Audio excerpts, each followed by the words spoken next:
Oh man, good times. I wrote this track, Chrono Mage, back in 2017 at my grandma's house in between shows. So I was on my way back from Tennessee after doing a circus show, and I stayed at my grandmother's house driving back to Vegas. And my brother had kind of gotten somehow on a pair of these shitty Beats by Dre like headphones, and I made that track with that, and yeah, it's one of my favorite like hip hop esque things.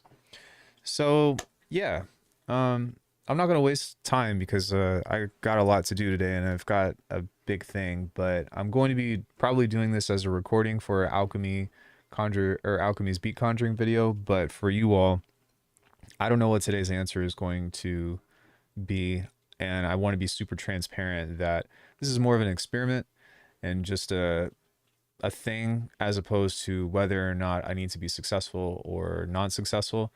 At the same time, I'm going to try my best and also like just try to dive into tools that I usually don't mess with a lot. Um, been fortunate to be talking with some of the higher ups of music production, and they've really been trying to push me towards learning the grid. And so we'll be doing some of that. Nothing too crazy. Hey, Tendril. But we'll see what's going on. But I will be making all the drums and all that other stuff from scratch. I'll probably make my own version of an OTT and just kind of do some of the prep work, I guess, into making something sound good. I will say, and I'll say this when I start recording, that I will have two caveats. I most likely will use, or I might not. I might experiment with just using the loudness or K loudness as opposed to decibels, which I probably should anyways, because I don't really, maybe I can get away with that because I don't really care about what's happening in the monitoring over on the left side as so much as I do with the actual value of like left metering. So maybe I can switch that out. Maybe not. We'll see. But also, I will be using rolling sampler because it doesn't affect the quality of the sounds that I make themselves. It's just a workflow tool. So, and I feel comfortable with like cheating on that, you know? So yeah. How's everybody doing? How are you all? God, I stayed up so late last night. I was crashing out to somebody bitching about beat making stuff and processing and all that, but here we are. Oh, Juju, what's up, man? Long time no see. Also, I feel like I haven't seen you in a while, Tendril. Hopefully you guys are doing well. Normally use Ableton, but I'm on vacation, so I use Bitwig on a Steam Deck. Man, I was talking to Chi about that, and it seems really mighty compelling to give that a shot, but I just don't want to buy a Steam Deck. And I already have an iPad, and like, dude, the iPad is probably sometime next week, or in the next couple weeks. I'm gonna do the same thing, and I'm gonna be like, can I make a professional sounding beat with iPad sounds? And I'll probably make everything in the iPad and then bring it to Bitwig. And then I'll probably do that with the Digitact and the Digitone and all that other stuff. But kind of just been into trying different stuff, you know. Hey, Nate, what's going on? But yeah, I mean, Bitwig's tools are really freaking crazy, and there are some legwork things. But what I am going to do, my biggest thing, my biggest problem that I feel like Bitwig needs is an OTT answer. And I we're gonna make one in the FX3, but we're gonna do it with the compressor plus as opposed to the dynamics tool. And I'm going to see if I can create some macros to kind of help us out with some major tools or whatever. Working, but still chilling. Yeah, I'm kind of on the same thing. I stayed up so late, and then I had to wake up really early to have the AC guy come in and look, and that's yeah, it's nice that it works natively on Linux. I know, right? Like that's super compelling. I wish that Bitwig uh would make something for iPad, like port it to iPad. It already supports touch control, all that stuff. I'm just like, please, please, Bitwig. Oh, I would love to have you on an iPad with touch controls. That would be so great. Needs rolling MIDI sampler and better warping tools. I think retrospective recording would be nice. I think that yeah, rolling sampler would be great, something of the sort. I think that its sampler could be improved. And these are just tools for me that I'm like, hey, this is stuff that I would like to see added or whatever. You know what I mean? But I'm trying to think. I would like, as far as like mixing tools go, I would just personally prefer an OTT. Um, Other than that, man, it's like, it's kind of, it doesn't need much. Okay. Um, does anybody have any questions or anything before we get started, or anything that we want to talk about? I'm still half asleep, so I'm gonna do my best. I honestly think that I have the hardest part figured out, which is, can I make good drums? And I do not think that's going to be an issue today. I have several tools to utilize, and we're gonna be trying some different tools whenever I get to the drum making as well, which will be kind of cool. But yeah, I don't know. I've just been on this thing where, like, as much as I love Faceplant and Fuse Compressor and Beam, which are probably my 3 Desert Island plugins, um, maybe that and like the Glue Compressor. Is there anything else that I really use? I mean, I guess I use like Pro Q, but that's just for like, EQ. Bitwig enjoyment, yay. Have you ever tried making ambient music, or you don't care for it? Yeah, I've got tons of ambient music.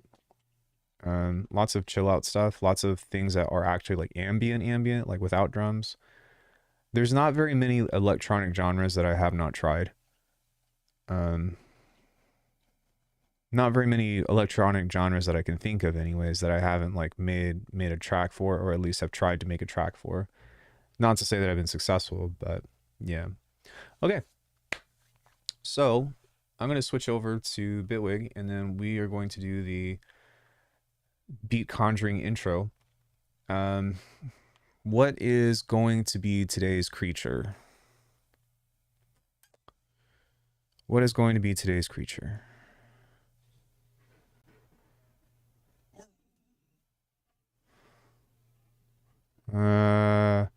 Let's do Cerberus.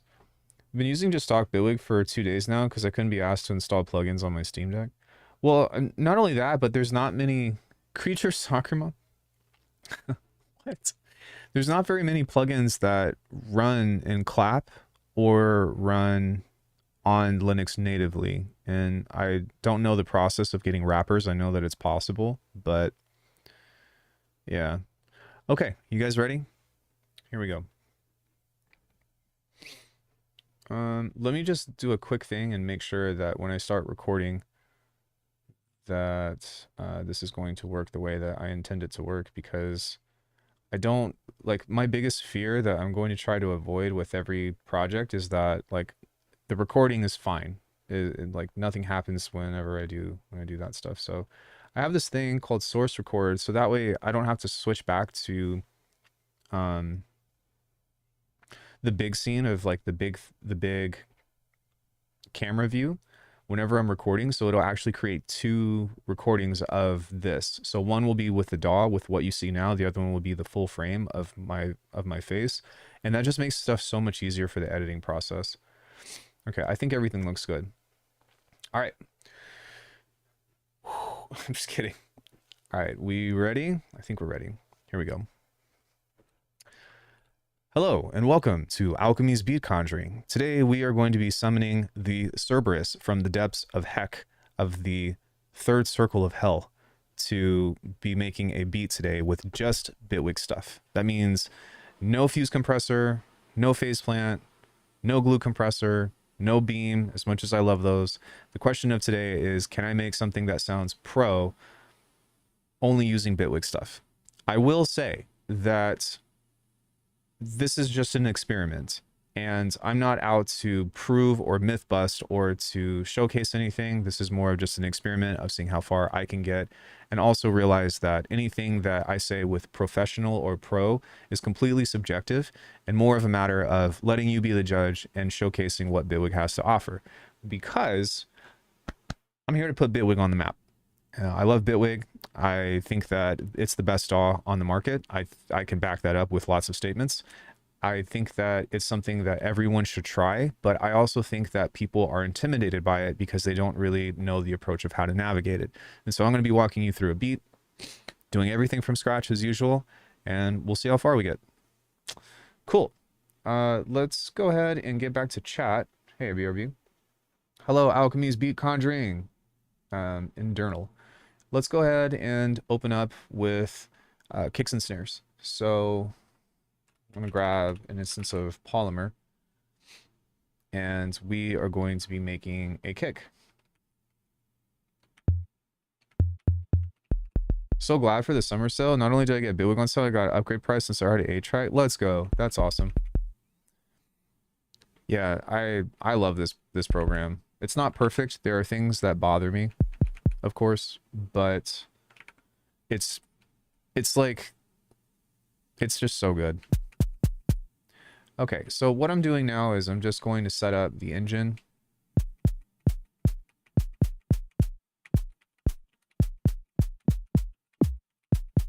There we go. And then I will, there we go.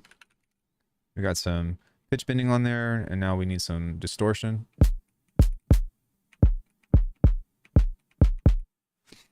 Sounds good. Oh, one thing that I needed to do before I actually got started was I need to delete that. We're just going to use a regular EQ, probably an EQ5, maybe. And the other thing that I was going to do was I'm going to switch my settings to meter off of loudness as opposed to decibels. Waveform display. Because I am going to attempt to not use Pro L. And I think that having access to... Okay. I don't know what this means. I was hoping that there was a LUF meter. Okay, so we don't have access to a LUF meter, so I'm already going to break the first rule. This is something that I need, personally. But whatever. It's not really going to color the sound in any particular way that's going to matter. And I'm not going to be using this other than just saying, how loud is this?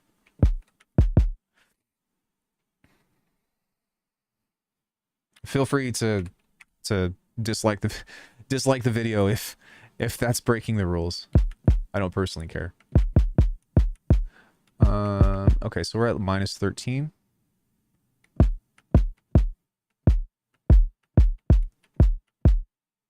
We're gonna turn this into a low pass. Let's get some compression on here. Using the compressor plus for this.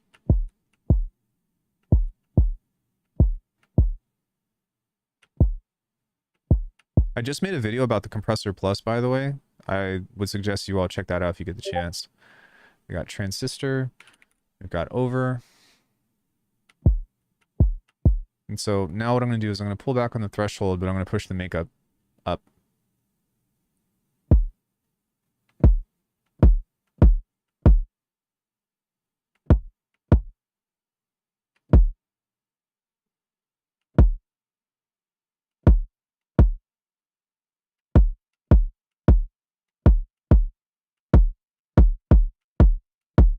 Okay, so now that we have this, there we go.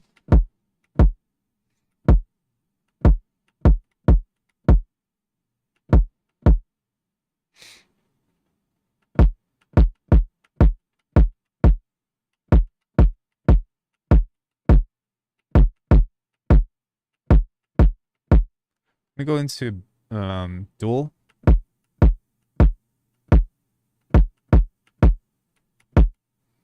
Vanilla Bitwig stream, let's go. Yeah.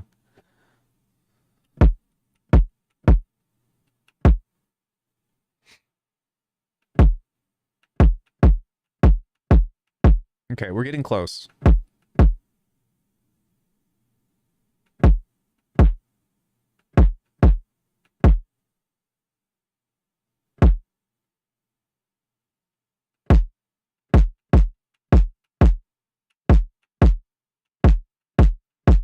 And then I'm going to open this up and try to tame some of these mid frequencies here.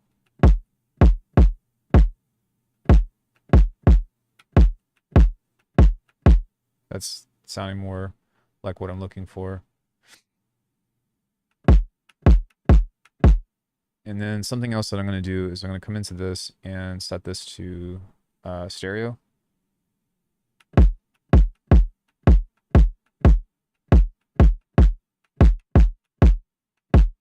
And then now we just need a couple of things that's going to help us kind of like push this over to like -6.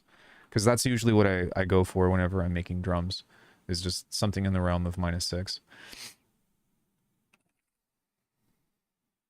Actually, something else that I wanted to try on here was using some of the new EQ stuff, or the new, well, their most recent EQ stuff.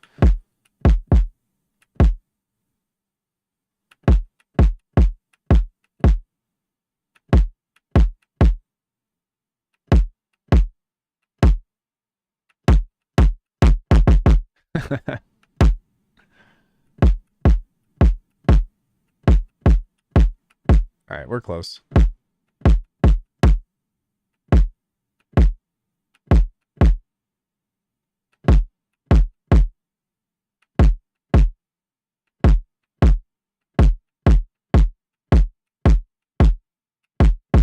Yeah, I like this. So let's go ahead and build an OTT now. Actually, yeah, that's fine. I can leave that where it's at, and then I can take this off. So what I want to do is create a compressor plus on these. And I need to make a set of macros now.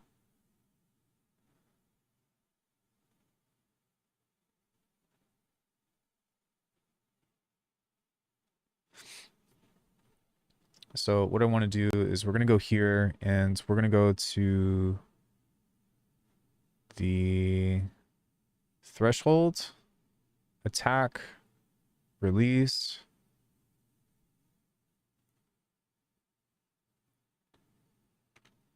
Then we're going to go to dual. Set this to lift.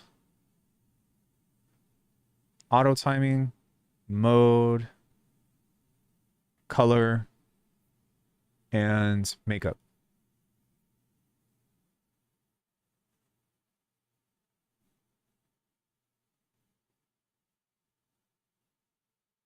I think that's a good place to start. And if I ever need more, then I can do that. But the point behind this... Oh. Wait, would you like to say yes? The point behind this is that this is going to be something that we're going to copy to each the low, mid, and high bands. And so I know that I talk about like crossover issues and whatnot, but to be honest with you, I think I'm going to have to copy this like this and then paste it here. Oh no, that sucks. I was hoping that I could just copy this and the modulation would, or the mapping would.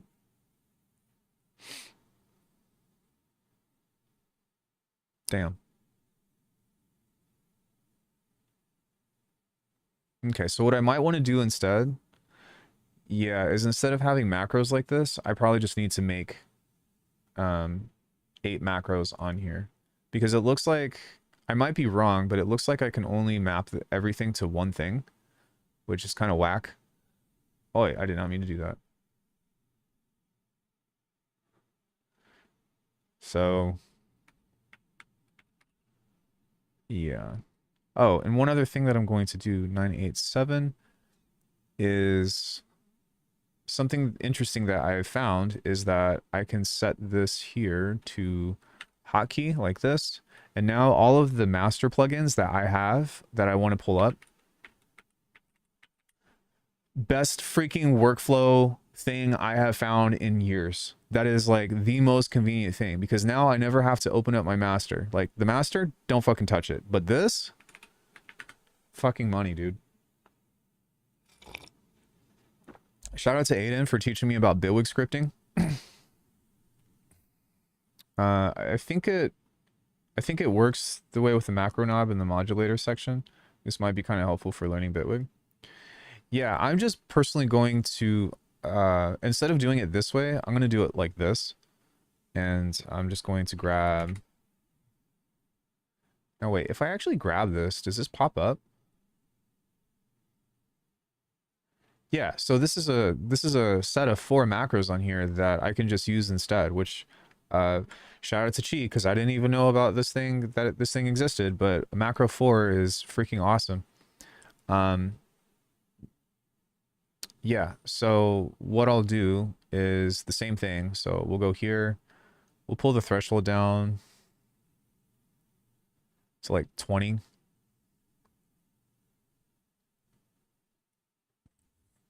Pull the ratio up.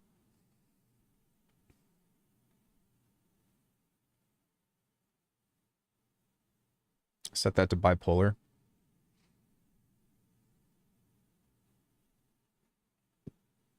Also set that to bipolar. And also set that to bipolar. If you duplicate using macro 4, it does stay connected to the new instances. Yeah, well, I know, and that was the issue, was that I was hoping that I would duplicate just to the macros, but with the modulation of the macros, this is going to turn out way better. I'm excited for the base design part. I'm not really sure, like, I don't necessarily even have an idea about like what I'm going to be doing melodically and stuff, but I will be doing some experimental sound design for sure. So we got threshold, ratio, attack, release. Now we'll do...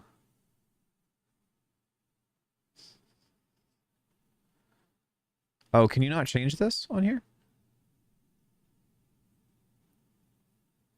That's interesting. You can't change the mode, but you can on a macro?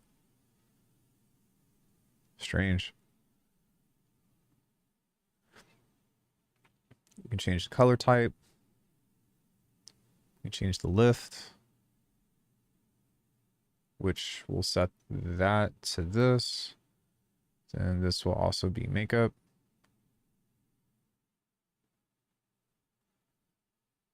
Was this the same stuff that I mapped? Attack, release, mode, VCA color, auto, low lift, makeup.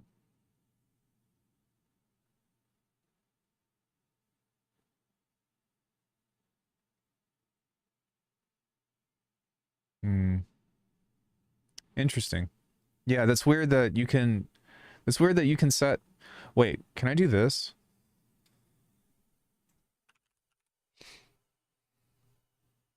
Curious bunnies. That's so weird. You can set it as a macro, but you can't set it as a modulator, as a modulation source. Okay, that's okay. Odd. What I'm going to do is I'm going to set these to smooth, or just set this one to smooth. And then I will copy this. And let's paste it here.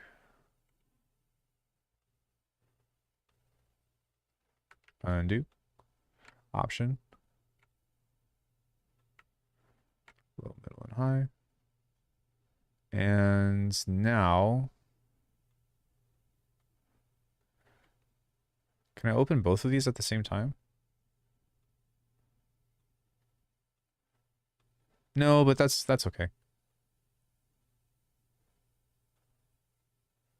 Oh no, the mapping doesn't go either. That sucks.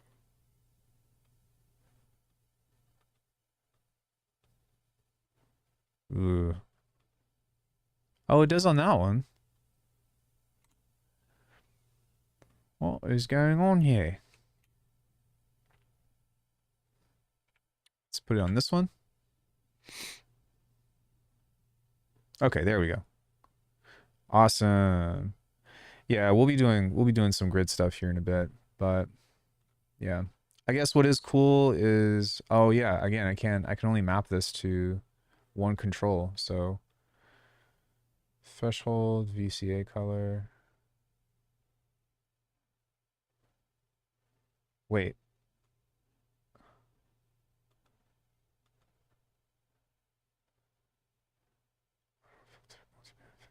Three ratio VCA color. This is just with the modulators, right? It's not with this, if I'm not mistaken. So happy I use Bitwig. I love Bitwig, dude. So what we'll do now is I'm just going to create 3 more things on this. That's probably the best way to do this. There we go. So we'll do it that way. If I want to change the modes, I can just do the individual control on these, but everything else other than that, I can just use this for whatever it is that I want to do. So, yeah. Okay, cool. Let's put this into practice and see if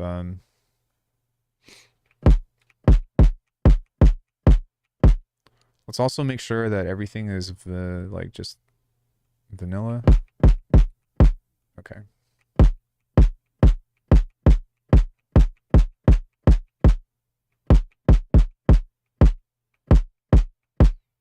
Come into this.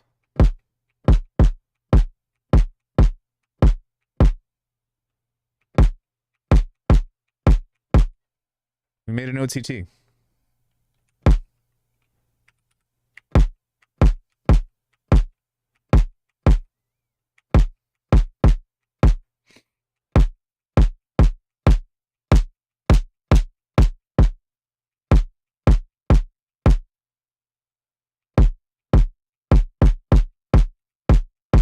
I like the way that this sounds, but we lost a lot of the volume.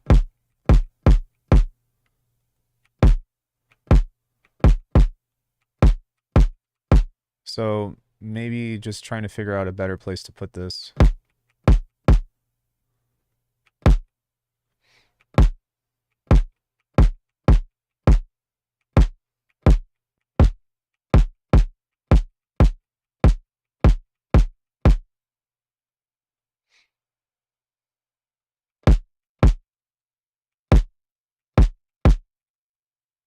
Maybe glue.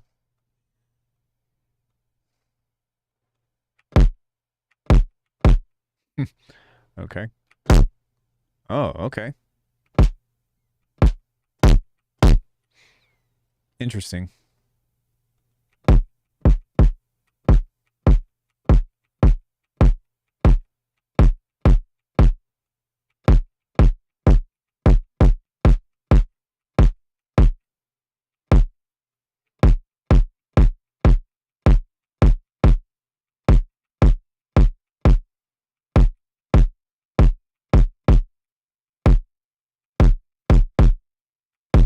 Hmm. Sorry, I was just kind of experimenting with this and seeing.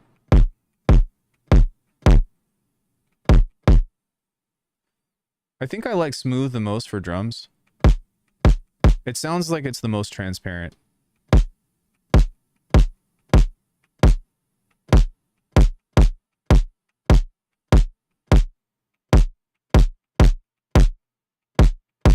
Okay, cool. So,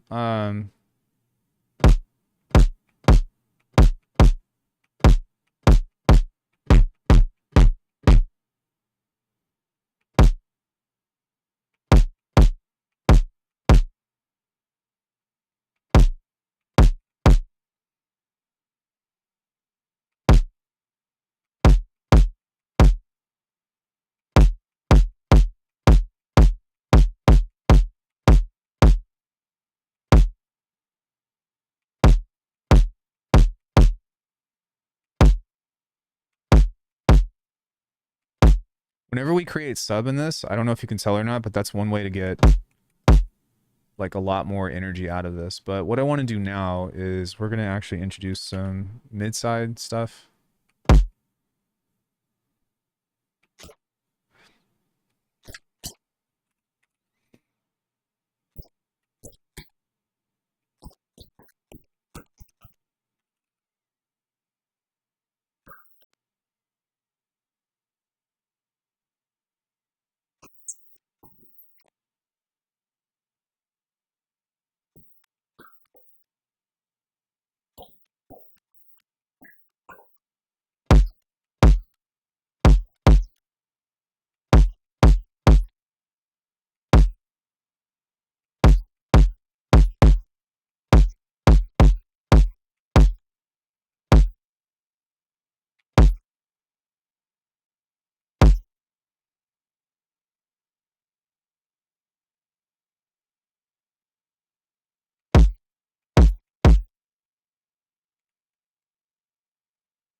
Interesting.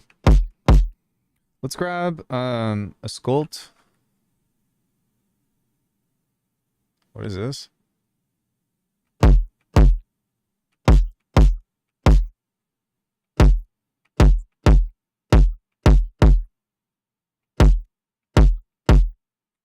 There we go. But what I'm going to do instead is I'm going to grab an envelope follower. Just going to give that a small boost.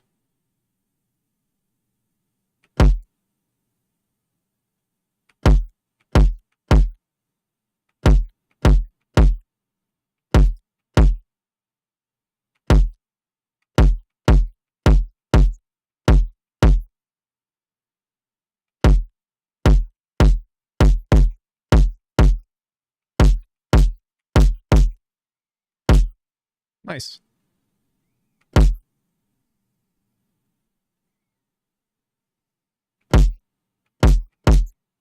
Okay, let's go back to the mid-side EQ.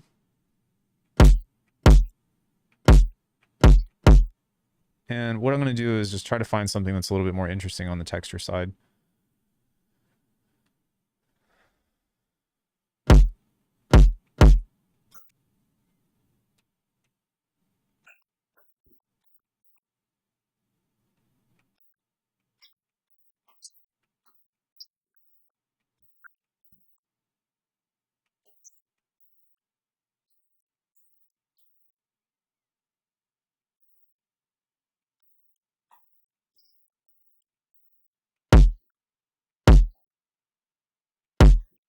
It's kind of cool.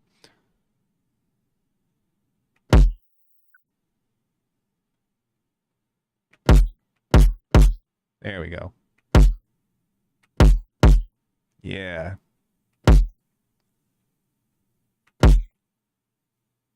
Dope. Also, holy moly, that OTT, I think, if I'm not mistaken, it's got to be.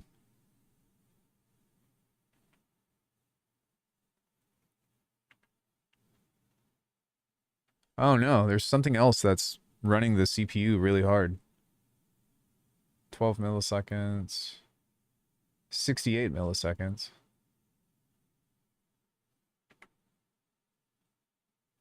Oh, wow. That's interesting. Okay. Well, that's how we make a sick kick.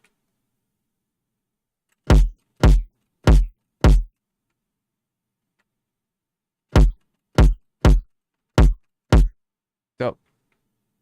All right, let's make a snare.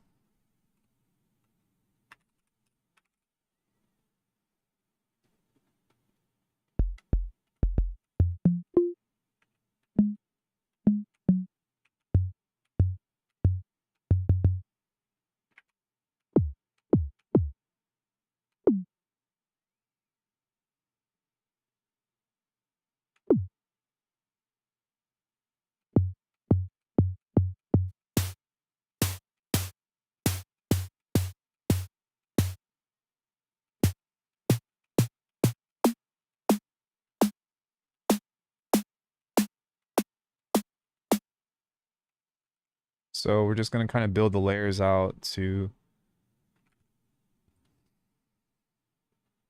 give us what we need here. It's going to help us with the transient.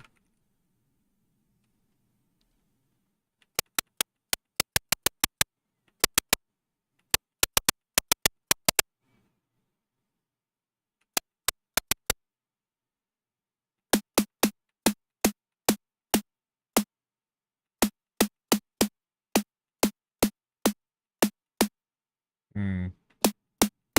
Yeah, I think that sounds better without it.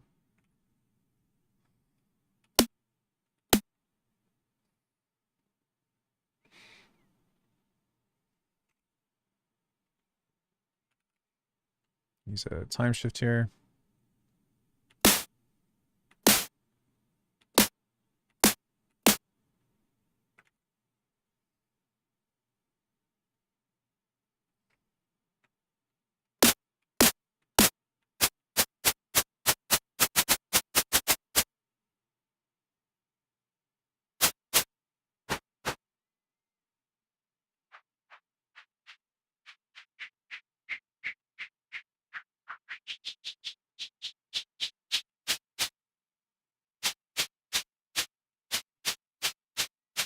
I actually don't know what these two do with the nonlinearity, but I don't know, whatever.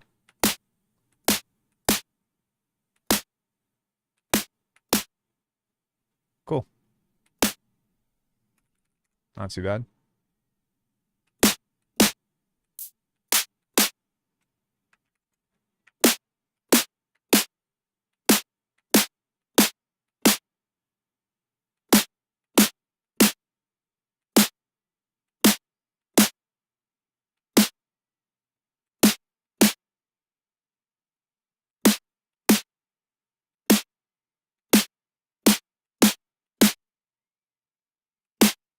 Dude, drum workflow is insane. They sound so good. I always learn things watching me work. Thank you, dude.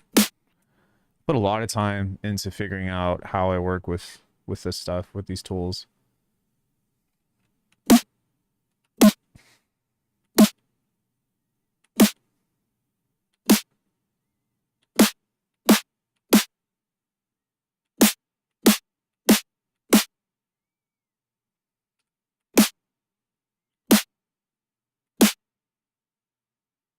Still want that to be a little more snappy and a little less doofy.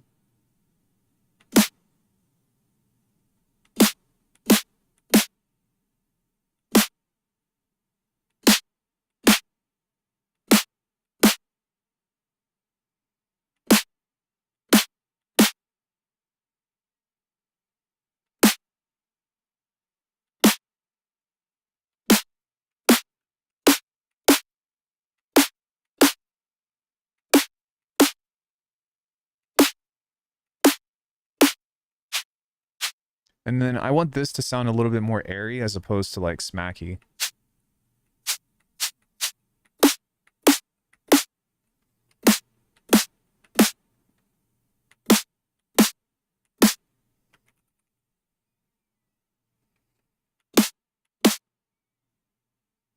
Am I making a snare roll with the sound? Just a snare fundamental.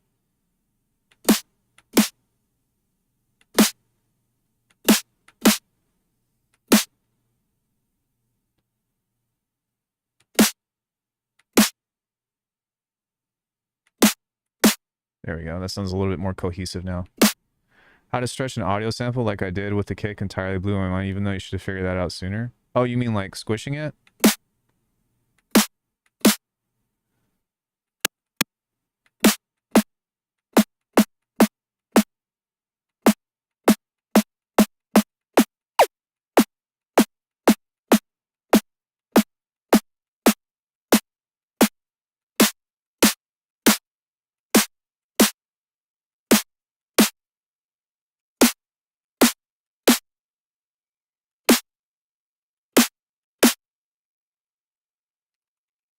Yeah, it's the little things, you know.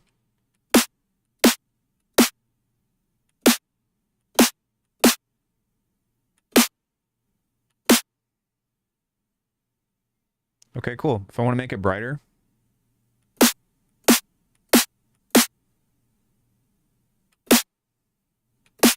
and then now we just need to make it not so dry. Real quick, how do you resample an instrument track? Right click, bounce audio.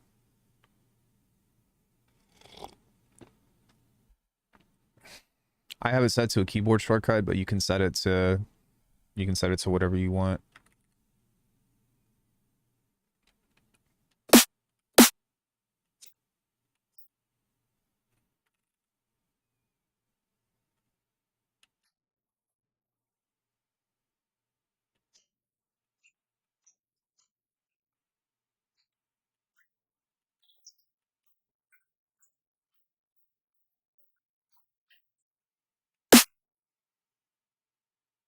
Yeah, it's super easy.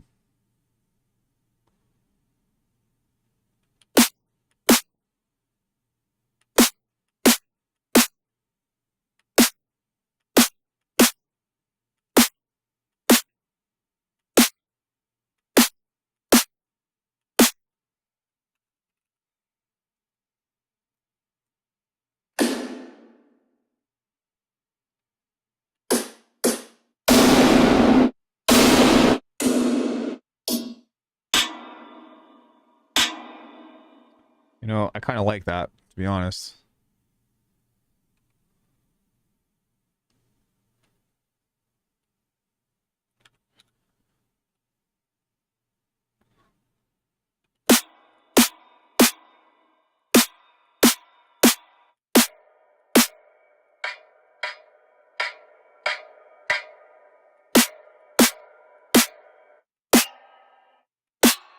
Maybe not.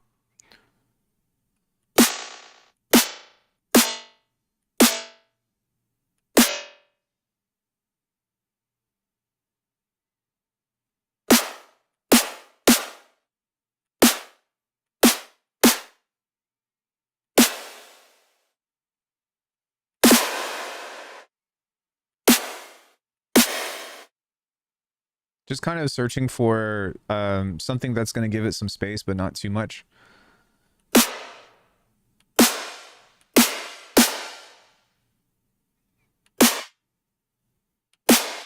And I also don't want it to have like a bunch of timbral qualities to it.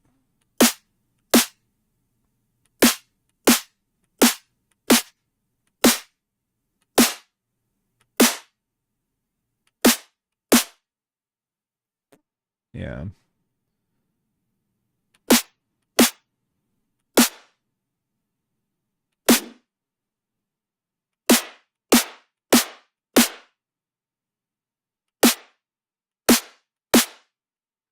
Dope.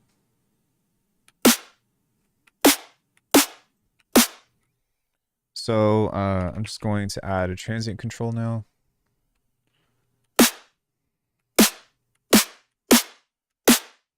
Turn up the attack by just a little bit and then pull this back.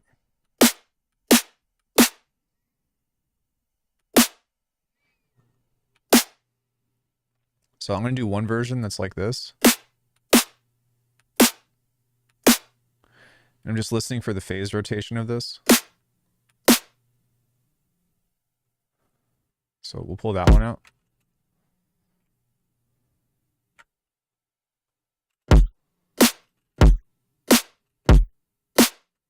Nice. And then since we already have the snare built, what we'll do is I'll make this a little bit longer and pull this down here. And then now we can create a different variation that actually has like the smack part. So I like this because this one's kind of clean. And then this one is like...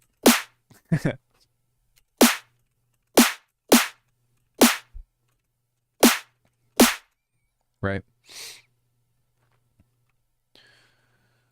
What we can also do is, just for fun, because I'm not in a rush today, I don't think that I'm going to try to limit myself to a 2-hour challenge. Holy shit, I've been designing drums for 35 minutes. That's way too long, but whatever, I'm having fun. I'm going to use a series of combs now in order to do something interesting here.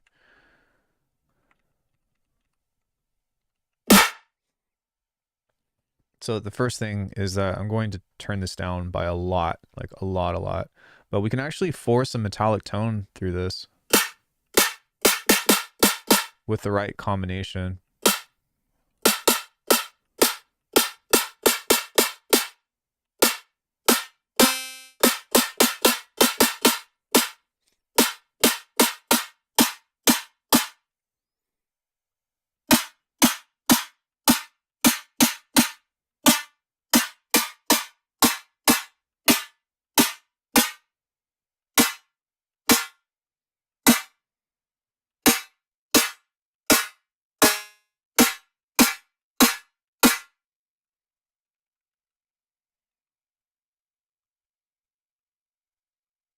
Insert the original signal.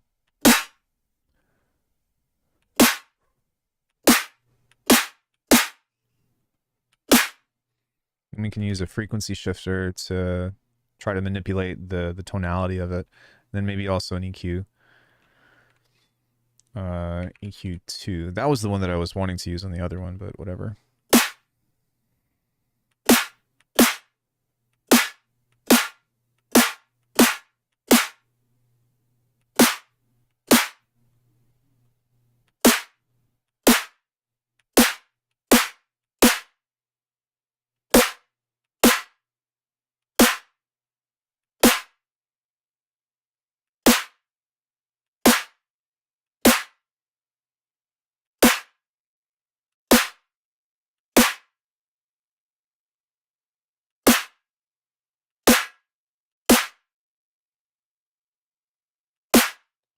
What is the fastest way to generate pink noise in Billwig for sweeps and risers? Test tone. Probably.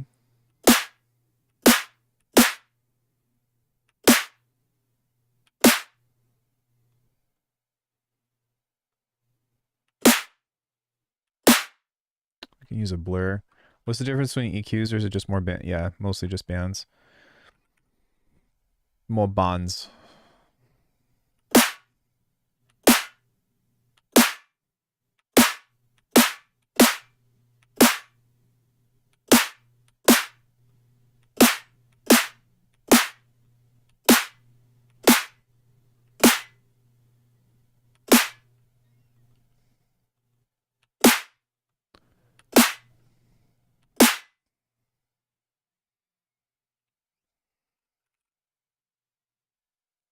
You could also cheat by just grabbing a snare that...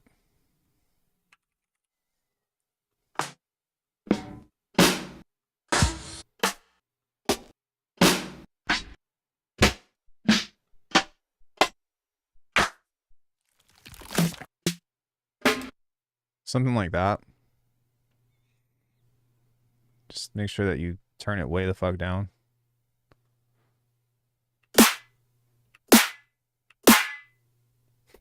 That's how you get that basketball.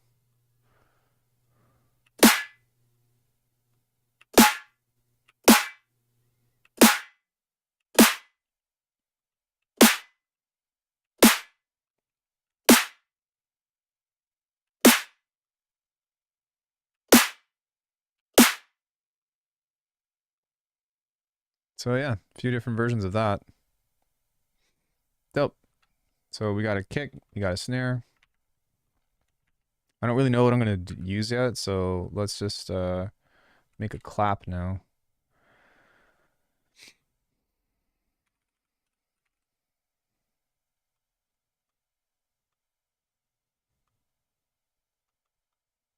I'm gonna turn the snap off because I don't really need that.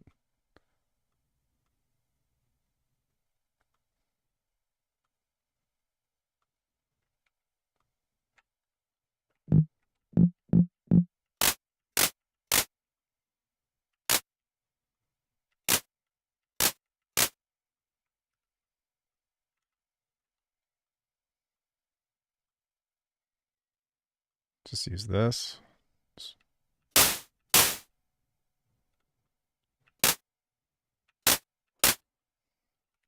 Time shift.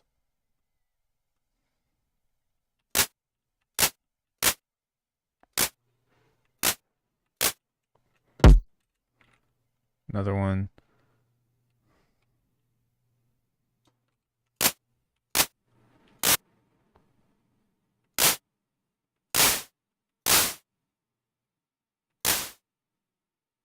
Band pass.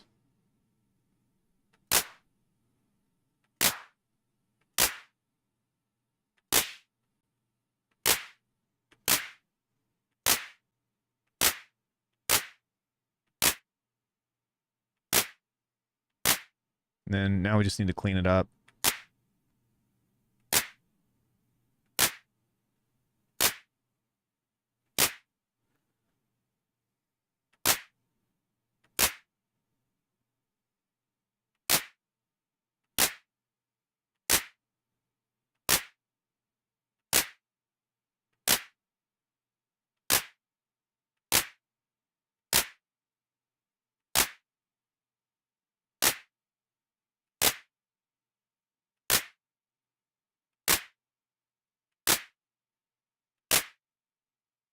Sounds good. Filter.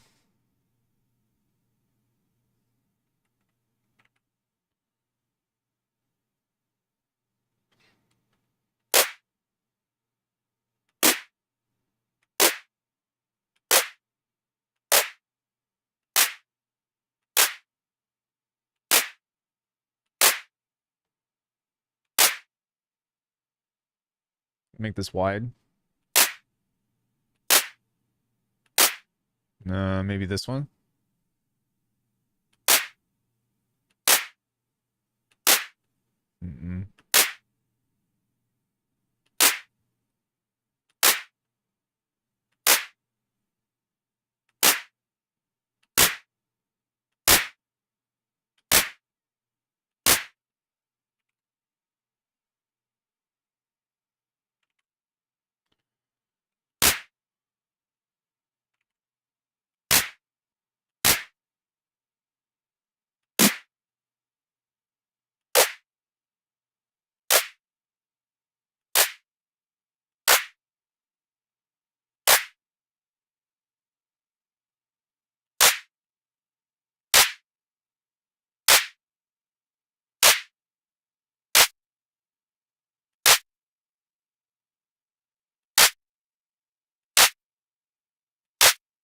Nice.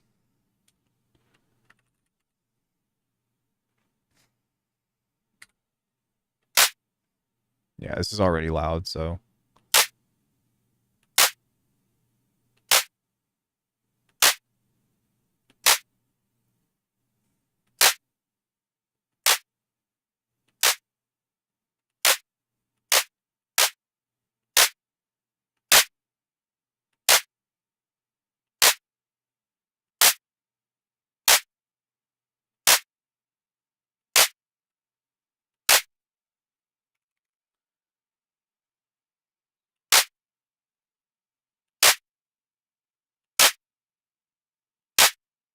Sounds good.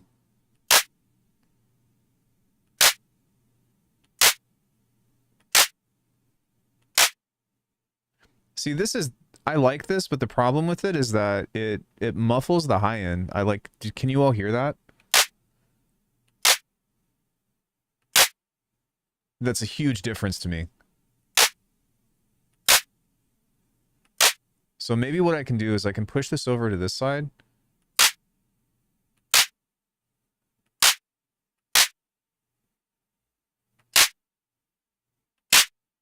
Yeah, that sounds like a totally different clap. That's interesting.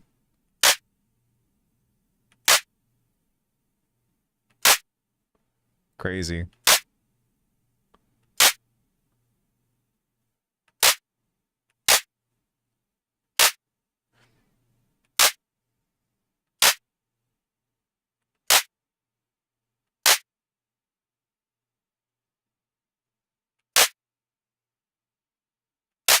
Hey, Through, what's up?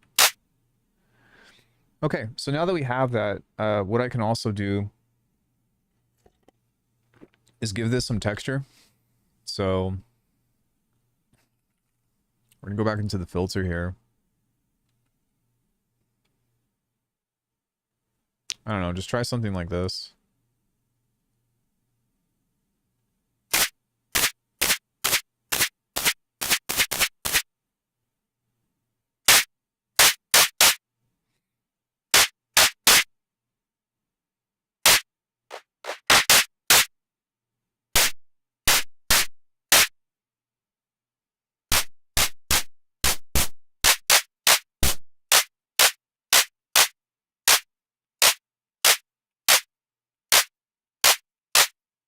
Yeah, maybe not.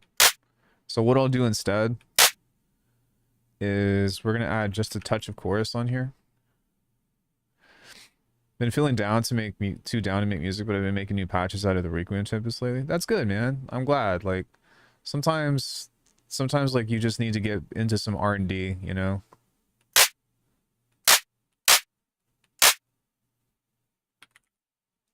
And we can do a mid-side split.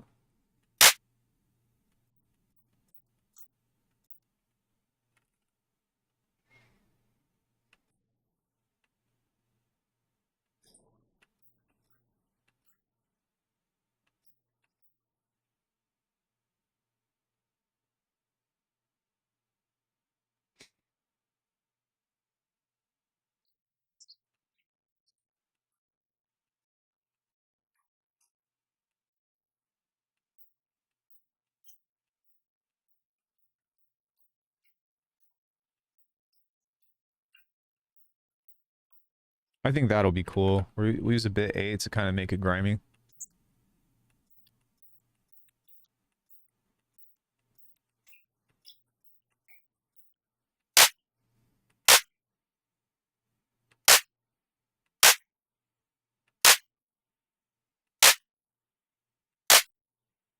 Nice.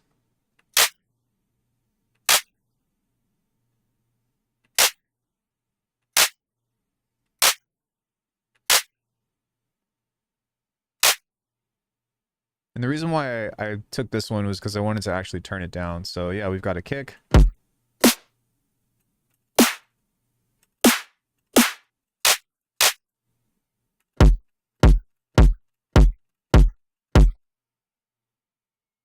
Cheers. Now for the easy part. Hats. So this is not from scratch, but I don't really care. But what this is, actually one thing that I do need to do is I need to do that. That way I'm not cheating. A little bit of lift, ratio, fast attack, short release, a little bit of makeup.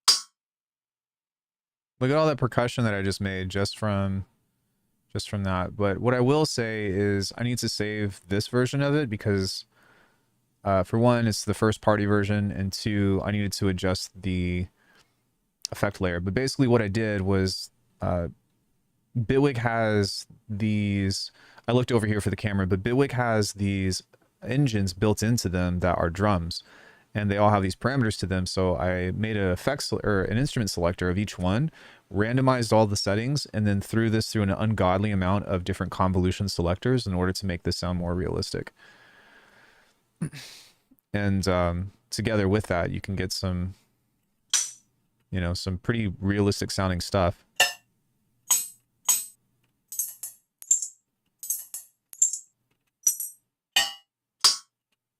It's just dope.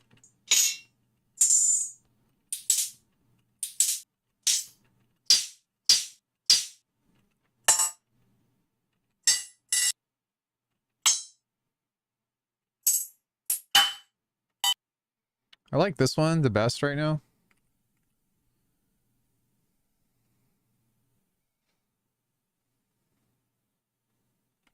Turn that off, throw that into the group, throw this here. And what I use is like, this is something I learned from Mr. Bill years ago, but just having a recycle bin, I think is what I would call it, to where you can just turn off everything that you're not using. And the cool thing about Bitwig is that if you deactivate stuff, it actually saves your CPU,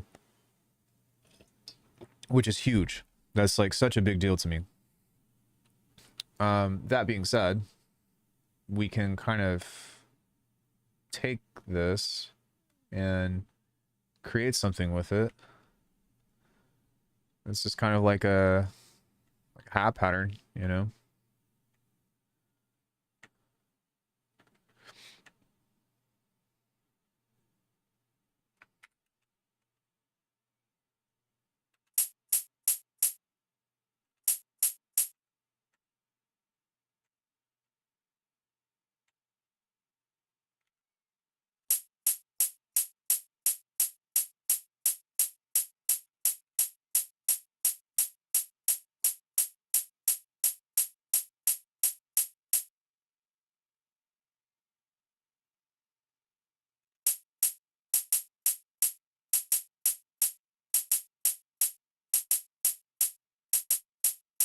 Cool. So we'll come back to that in just a second, but now let's get to the other elements of what we should be designing. So I'm going to start with polymer.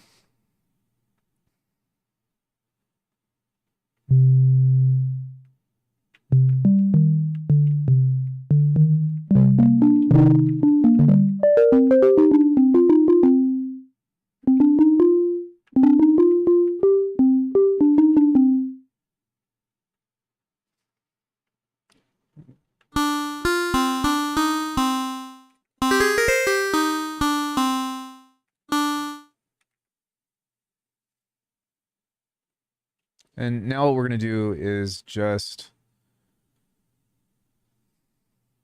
get some kind of melodic content in here.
So I'm not actually going to be using this.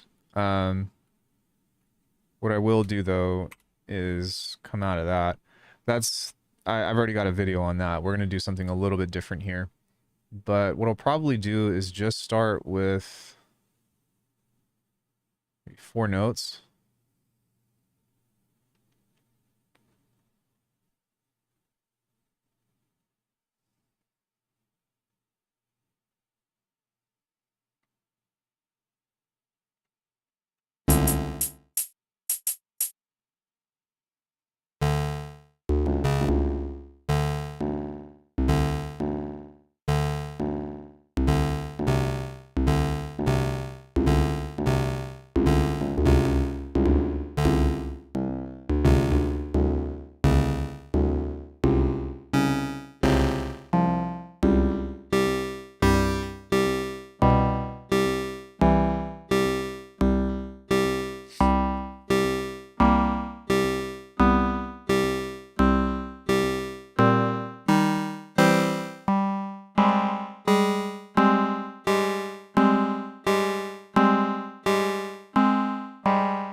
And I'll set this on a quarter note to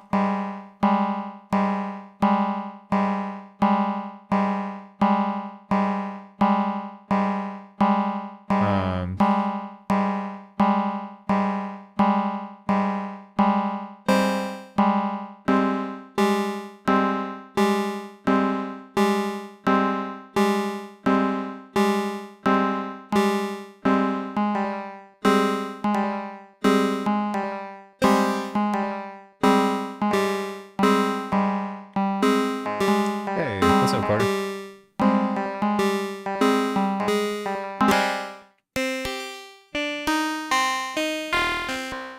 Okay, so now that we have that, we can start to play with this and just kind of hack this.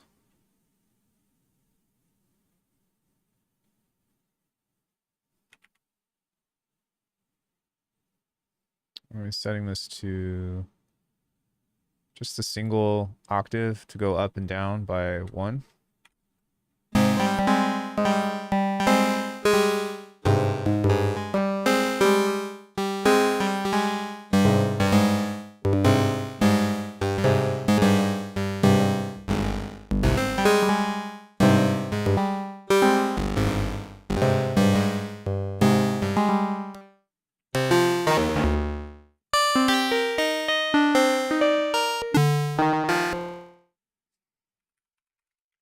Set this to humanize.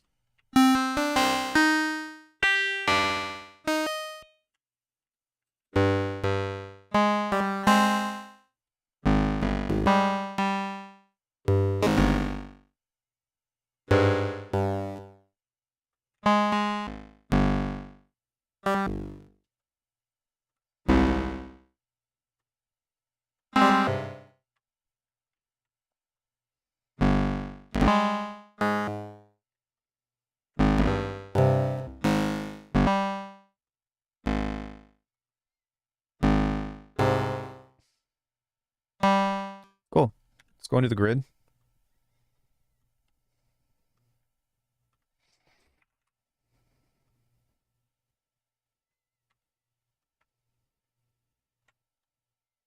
Grab a blend. The original signal. Let's go back into a long delay.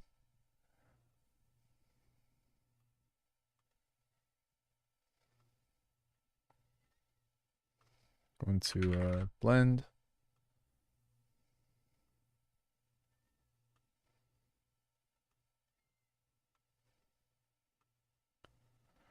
This will go into a recorder.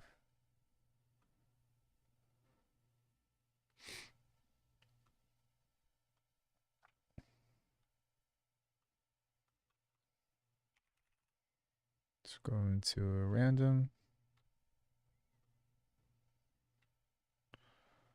which set this at every bar Turn the re-triggering off. Set this to record.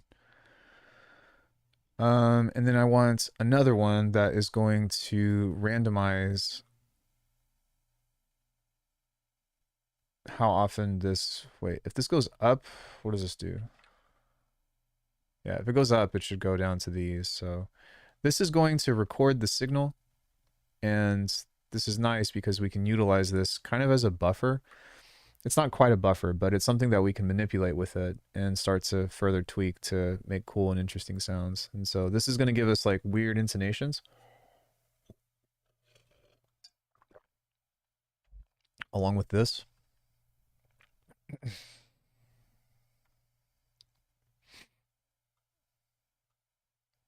And what I'm going to do is I'm going to kind of have another subset of this just in case, because I wanted this to do that.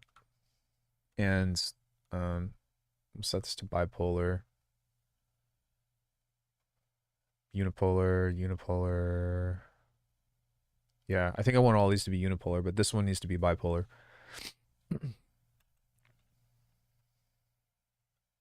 Just give it a second to start doing stuff.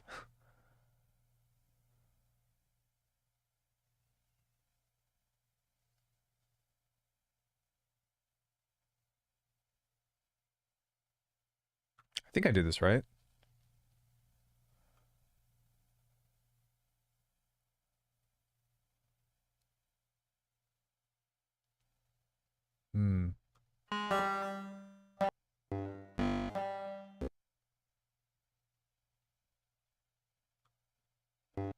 There we go. Okay, so I will set this to re-trigger.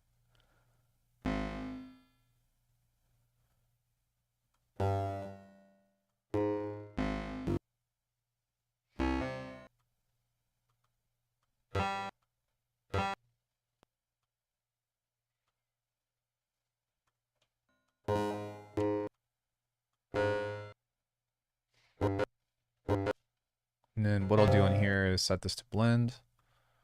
Set that there.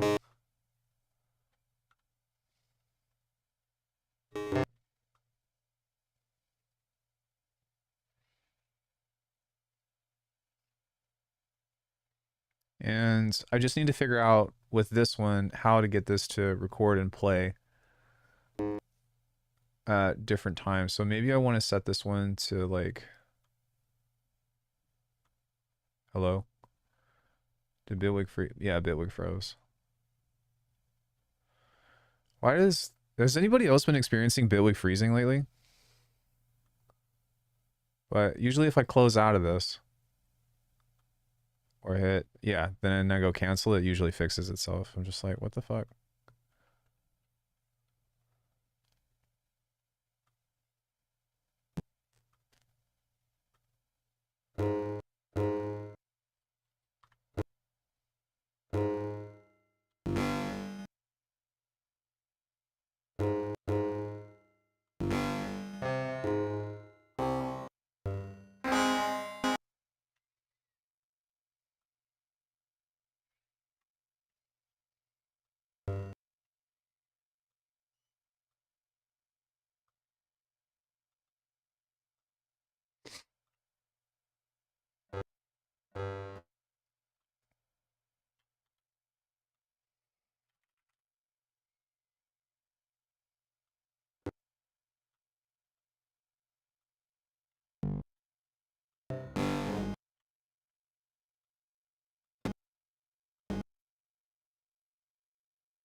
So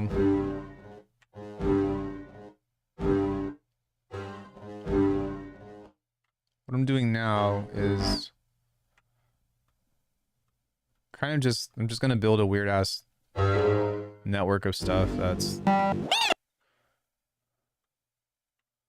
which is interesting because this is still cutting out even when I, there we go.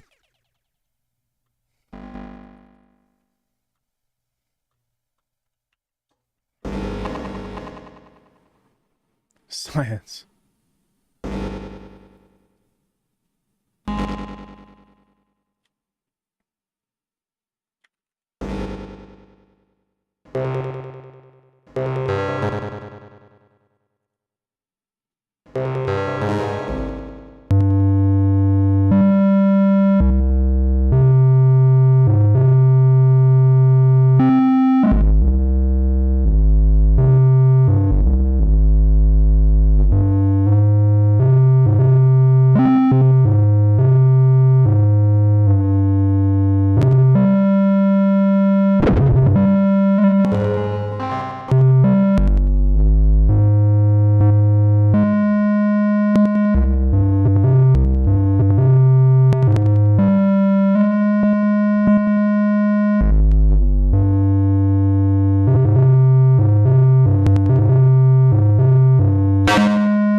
So I'm going to send this into a ring mod.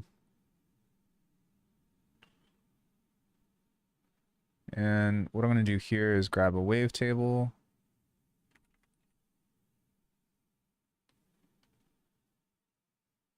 Into a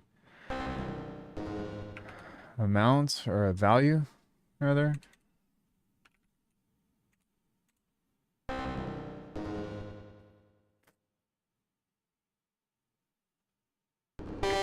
Attenuate maybe.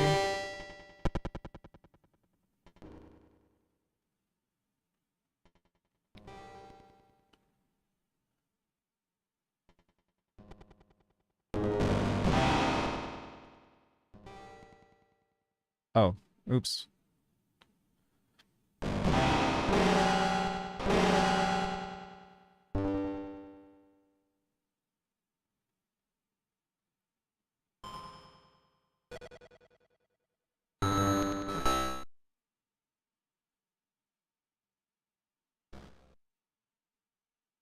Grab a random here.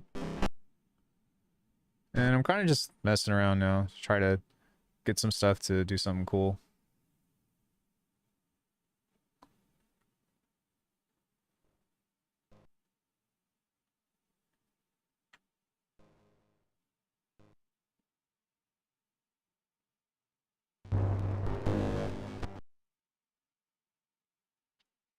Random question, but I was just watching up on some of the stream. Why do I level synthesize drum at -6? Because it's just how it's just what I prefer. It's purely preference.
Here we go. Now actually getting stuff.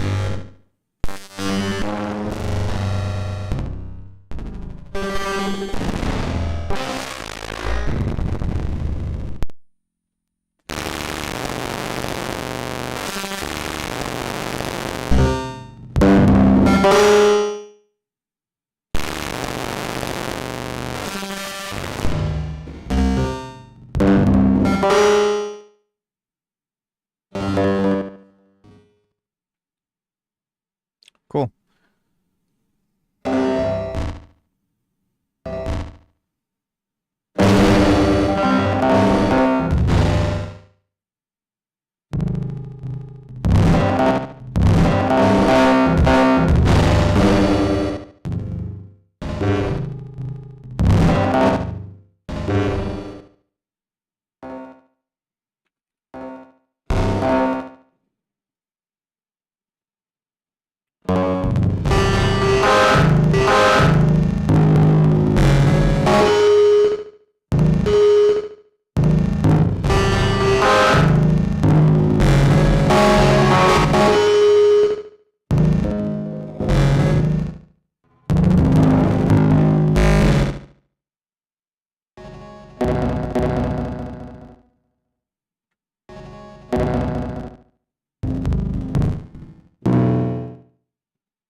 So yeah, kind of just coming up with ideas and trying to find stuff that's yeah, that's going to help me find other stuff.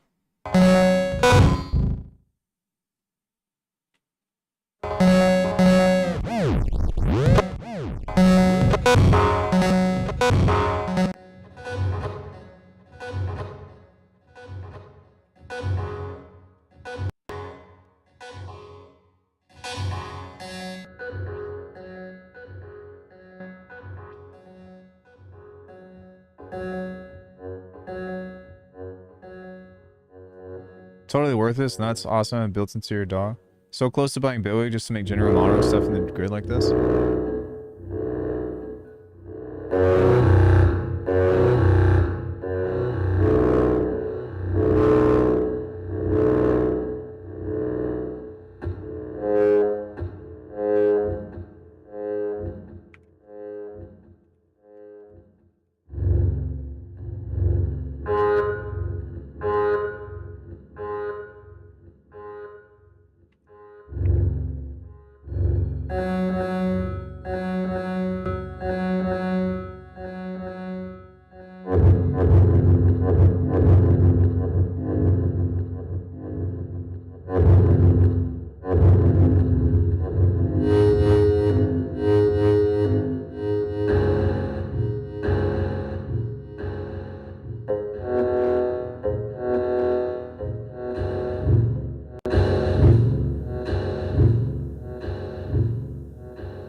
so cool.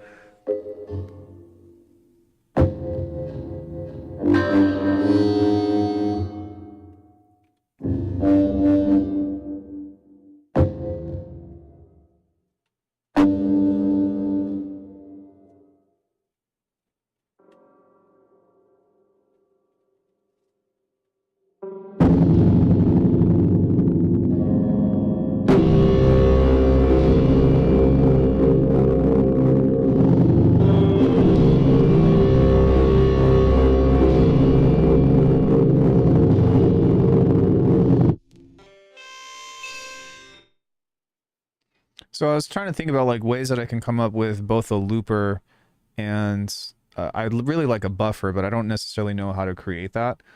But even still, you know, the delays and getting into stuff like that is kind of the hardest part, I think, for Bitwig is just getting a crispy high end, because it just sometimes is hard to get,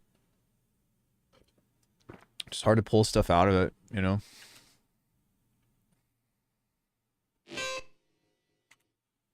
Which I might even just do this.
Yeah, like we're getting there.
That's pretty cool.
Into some kind of stuff like this, I think, is a really fun thing to do because there's just, yeah.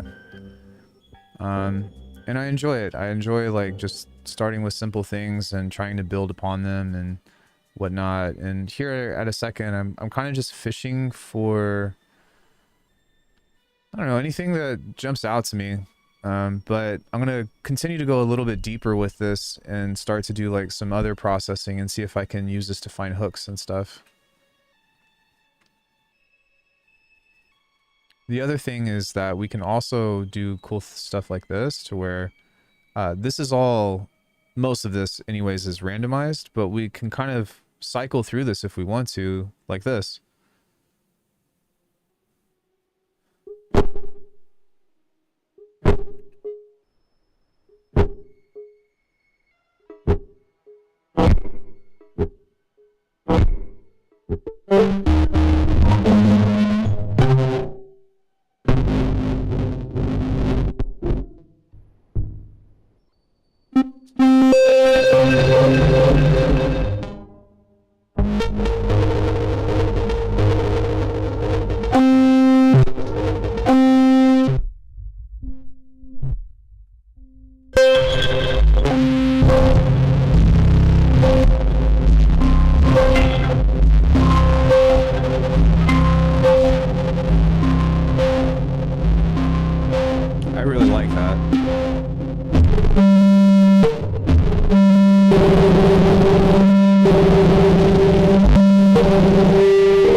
That's pretty dope.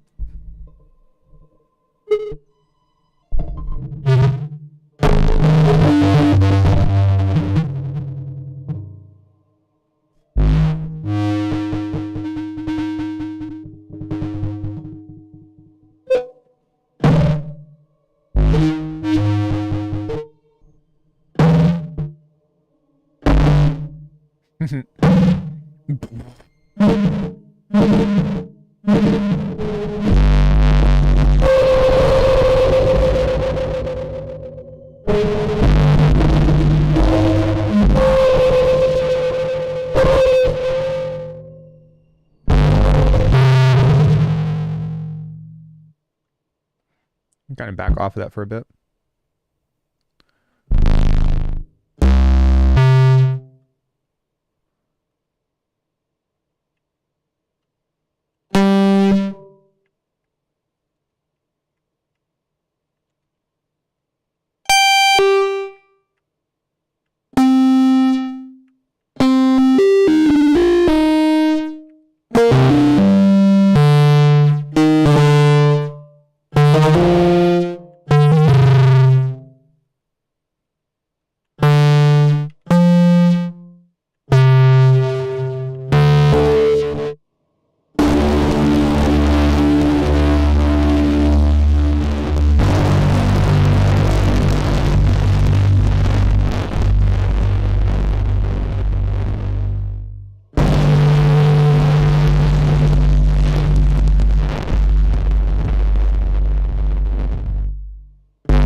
kind of set this to some detuning here.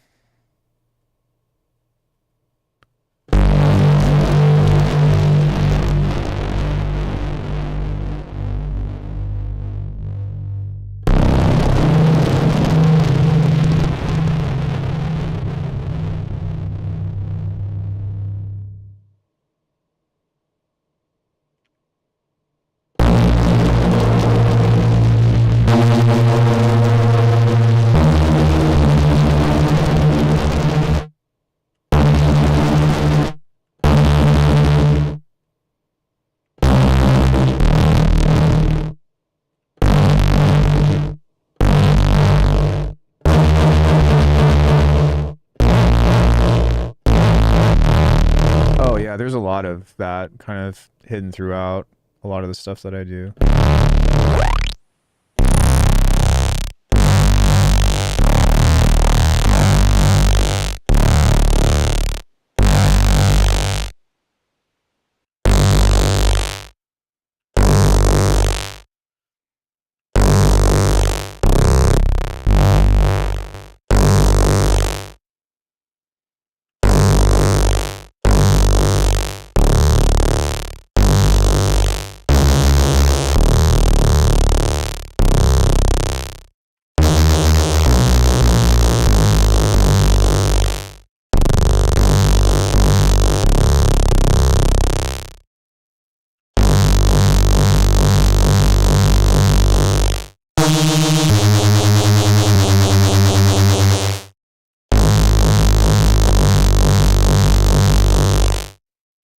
Pretty sick.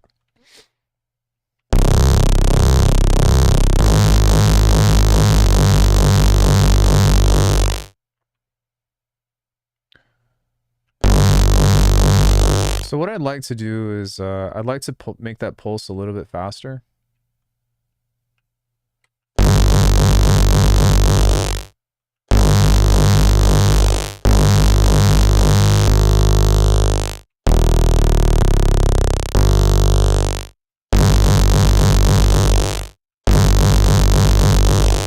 Let me set this to 2 and then try to turn on the...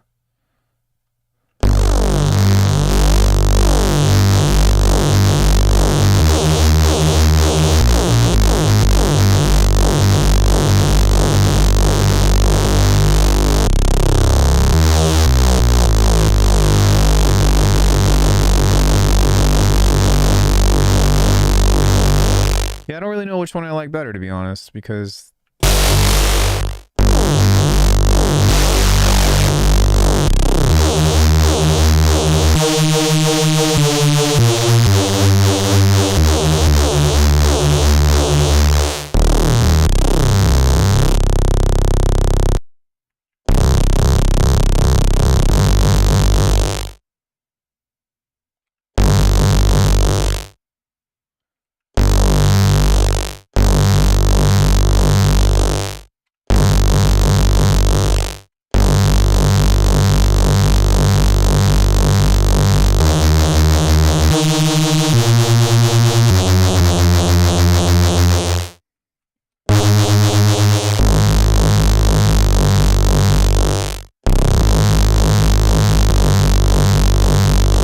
sounds so fat, man. It's awesome.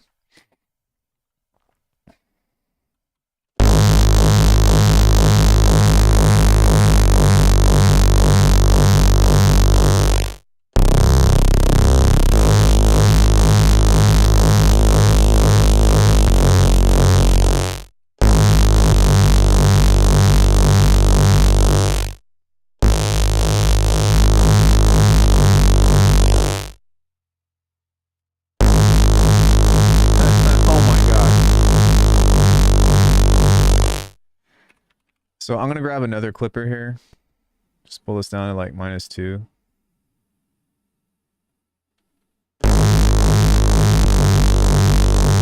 Otherwise, it's not gonna be usable.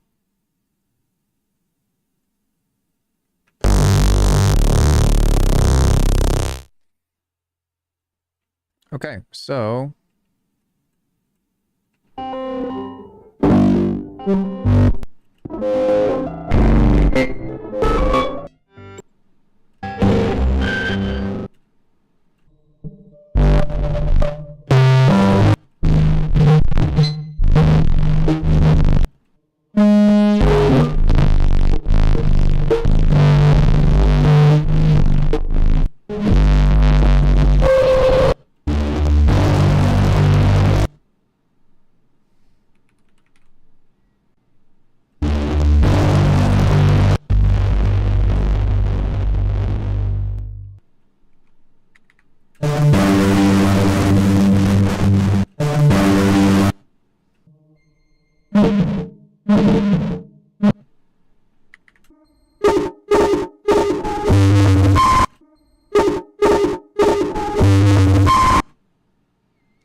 Should we make the beat out of that?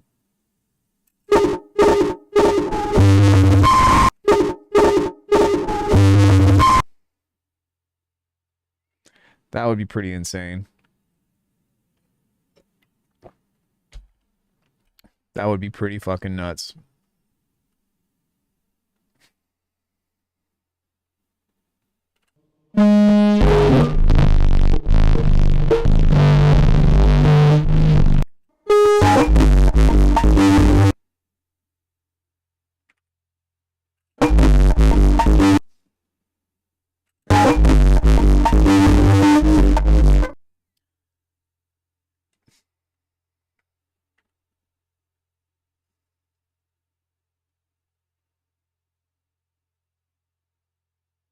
Honestly,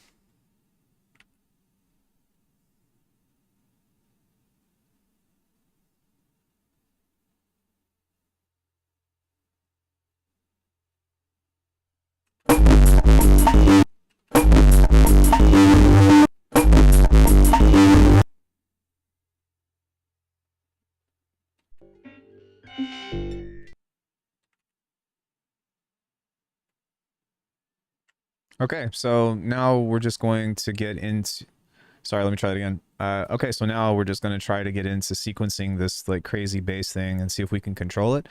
But yeah, this is exciting because we can create like just a crazy freaking idea with this.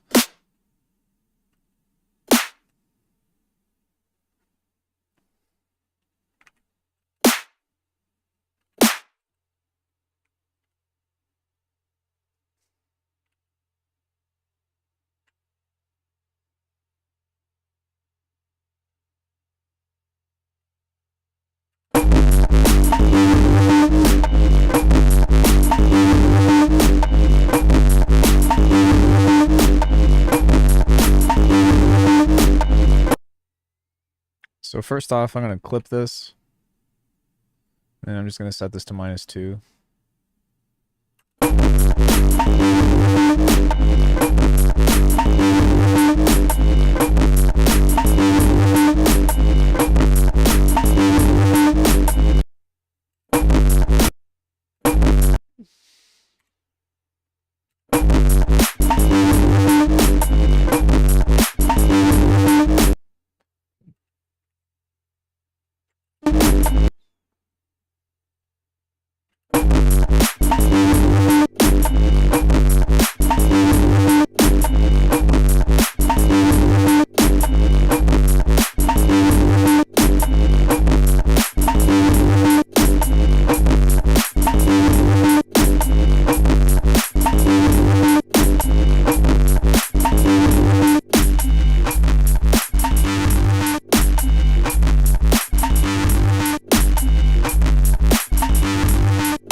I'm going to push this even further.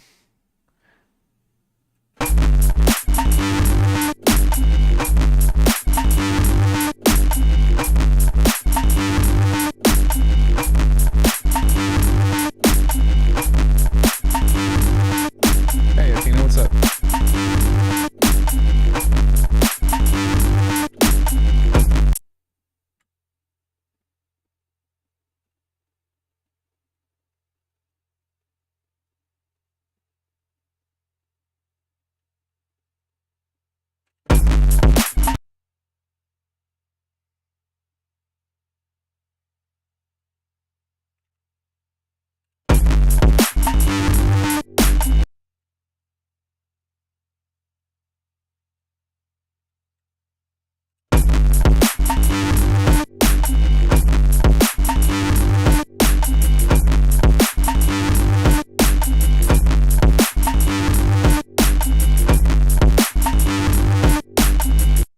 There's a groove here that I really like, but I want this to bounce a little bit more.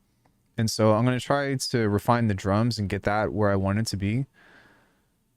And yeah, we're going to see if we can kind of get that to, because I want it to be like,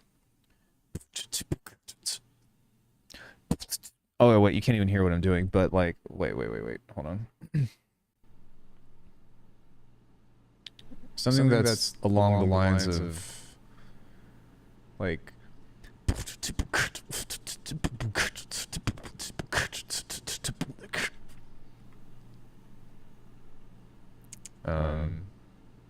and that's kind of how I'm feeling. Kind of how I'm feeling, kind of what I'm feeling. But this is a really nice bass.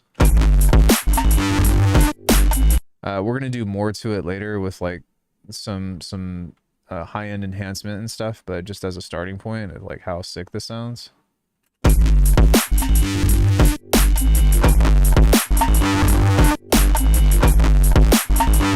So what I'm gonna do first though is I'm just going to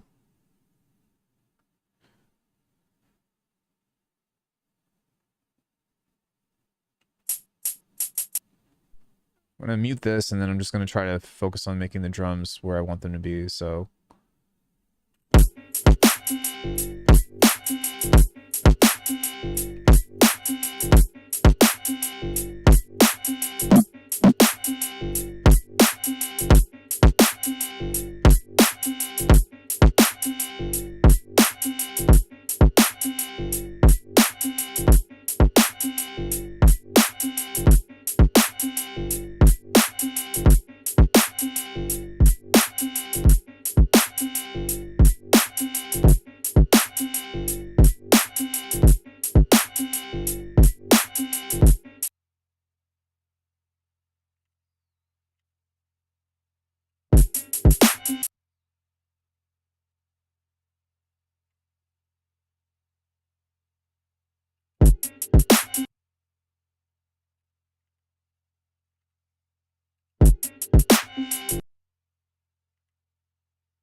just push that a little bit more forward. So much shit, losing it for the sounds. Party time. Pizza time.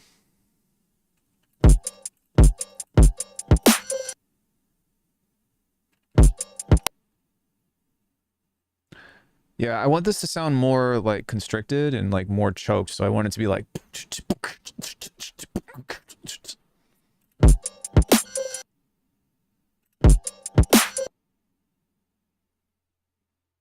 and I think that what's happening is maybe the drum sounds aren't the right vibe,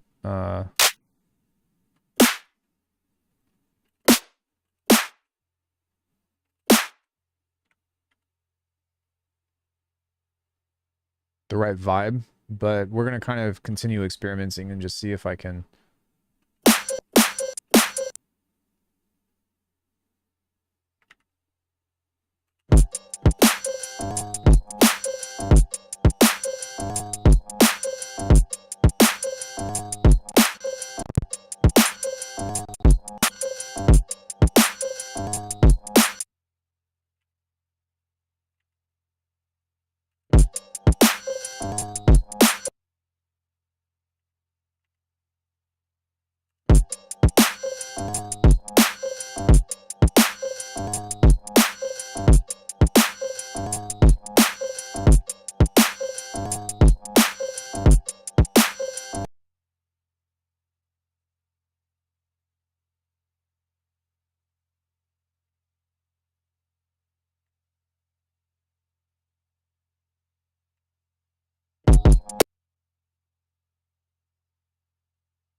Yeah, I'm gonna try something that's a little bit more dusty.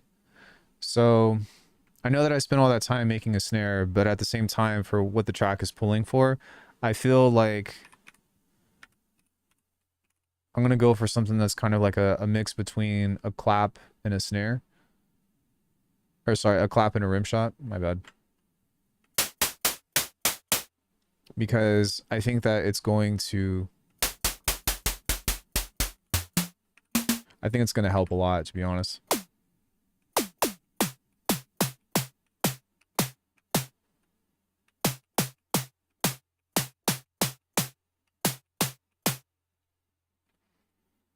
So we're going to use distortion.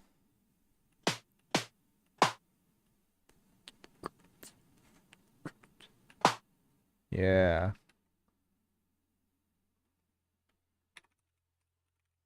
Yeah. Yeah. Yeah. I'm just kidding.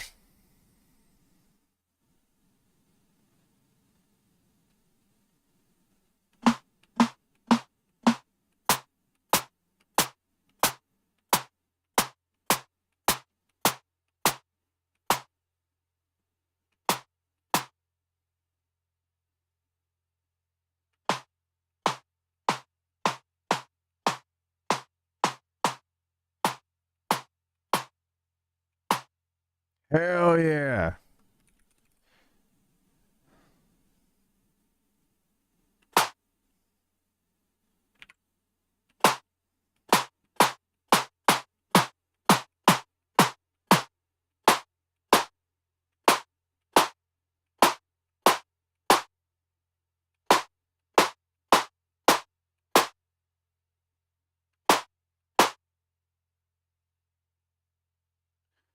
And one thing with this is I would like this to...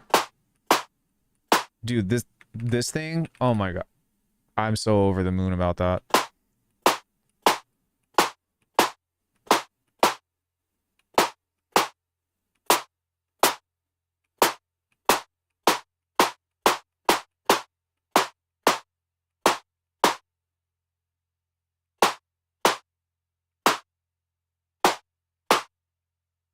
I'm just going to fix this with the EQ plus.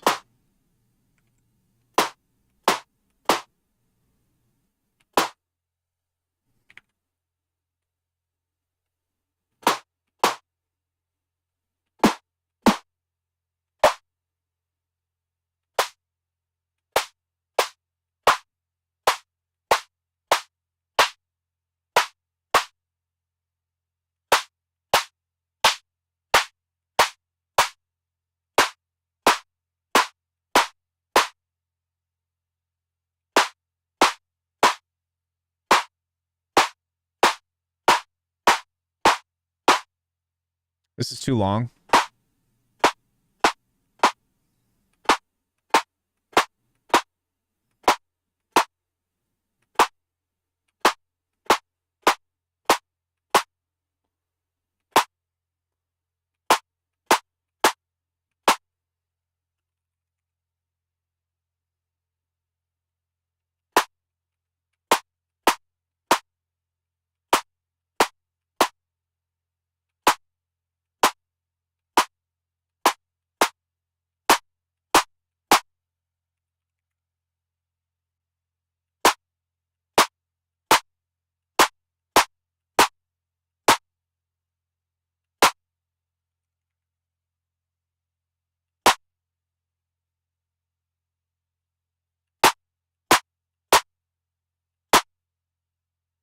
Okay, so now we just need to adjust these to kind of get the ratios right for what I'm needing. But we're really close, and that's a good thing.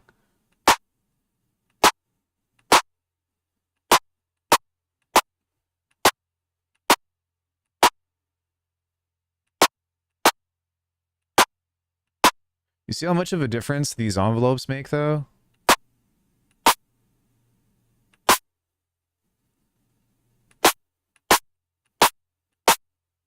I don't know, I kind of like the other one.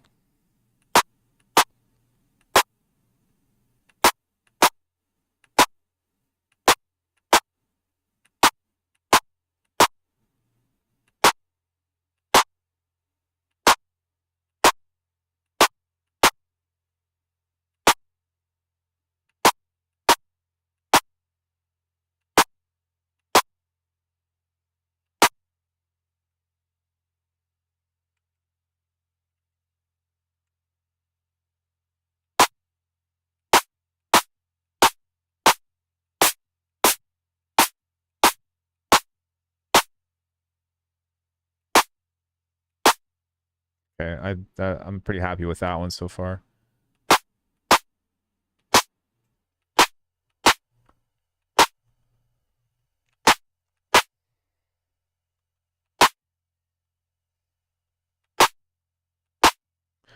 And it's a rim shot. Let's get some. If anybody's interested, by the way, I have a Bitwig masterclass on how to make drums inside of Bitwig exclusively.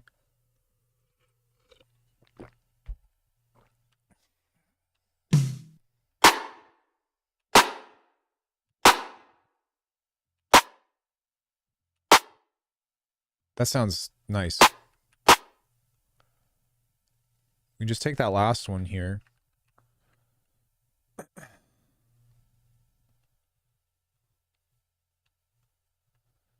And oh, what happened? I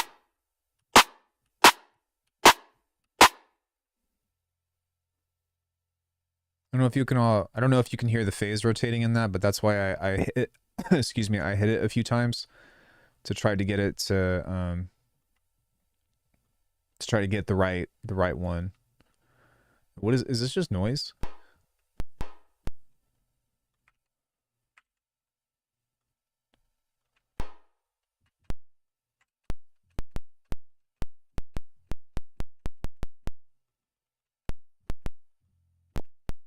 It's like nothing. Okay. Hey, crazy. What's up?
We're gonna try pitching this down.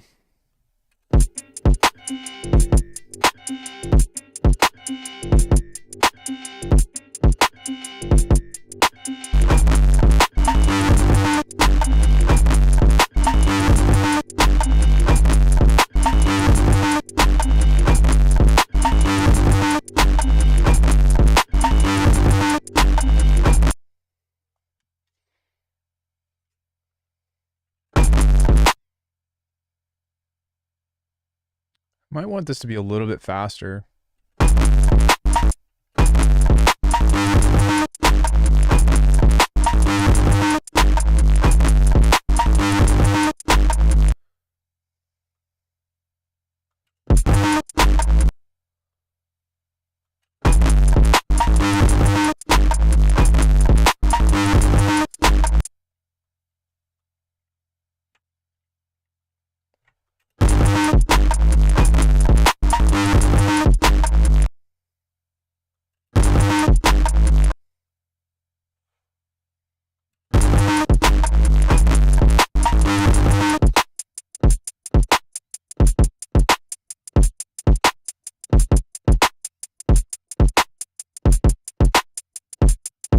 Cool. So now what I want to do is I want to get some texture that's going to match this.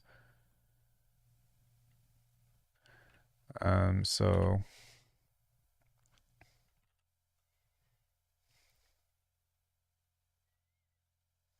we're going to kind of do some layering here. And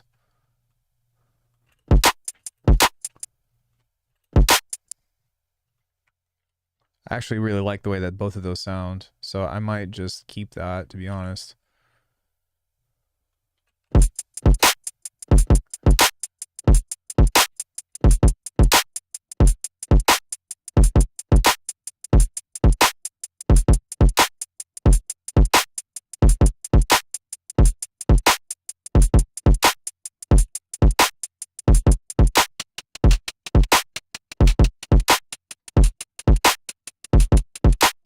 Yeah, okay.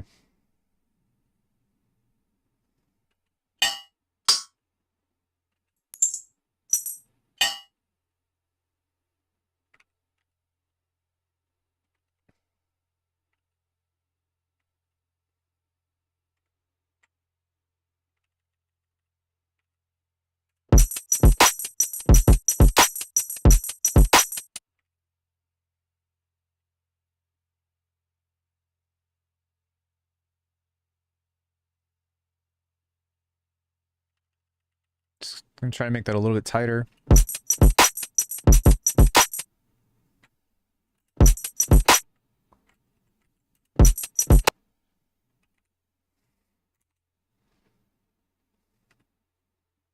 Ew. No, I want EQ2.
Dude, my monitor is just like about to explode. What the fuck?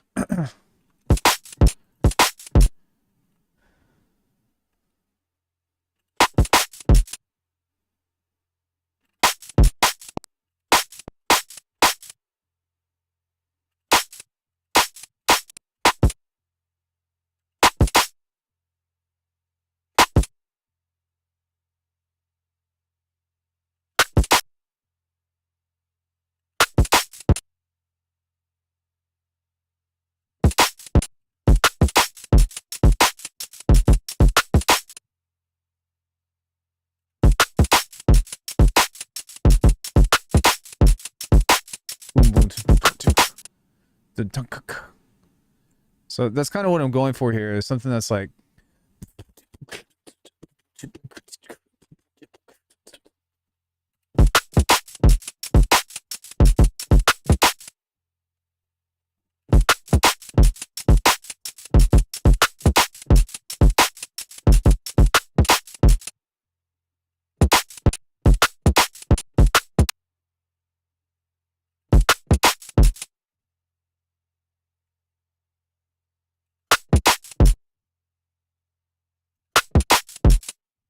Ah, I see. Okay, so that was too late.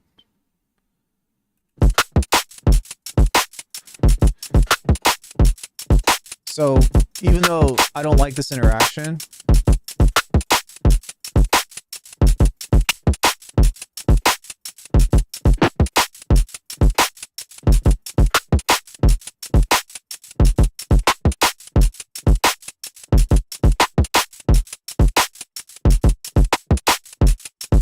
yeah.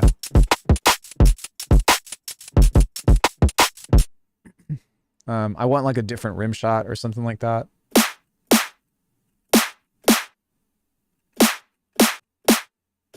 But even still, like, it's still...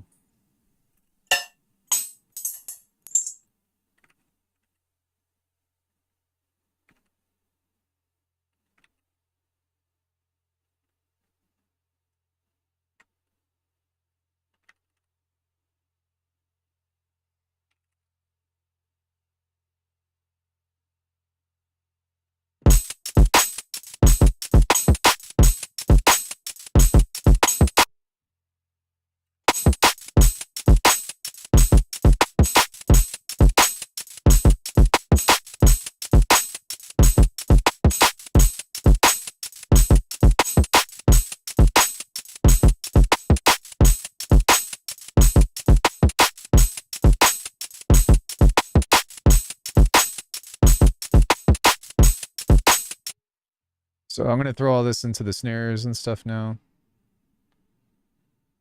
Or sorry, in the drum group.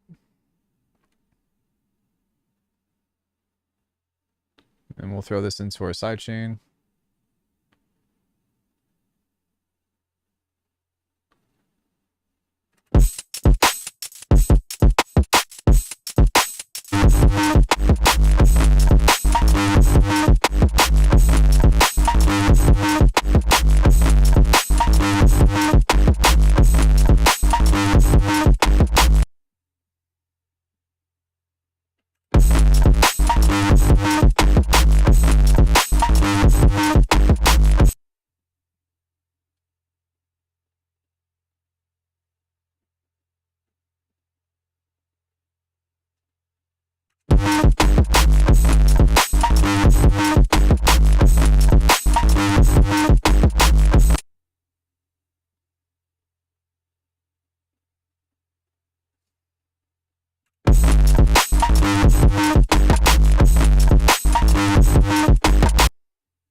It's so close. It's just, it's not quite where I want it.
Yeah, it's like almost there. It just, this part needs to, I need to figure out how to make this work.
Yeah.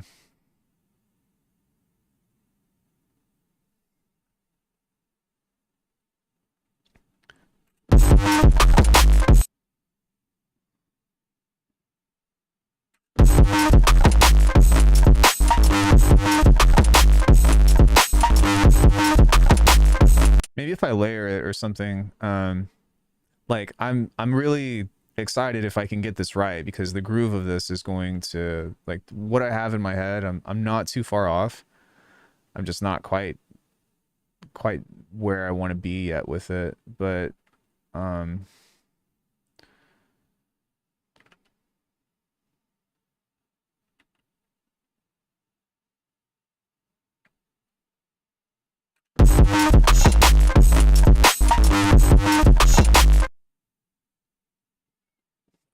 it's like right there.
close, man. It's just needs a little bit of love.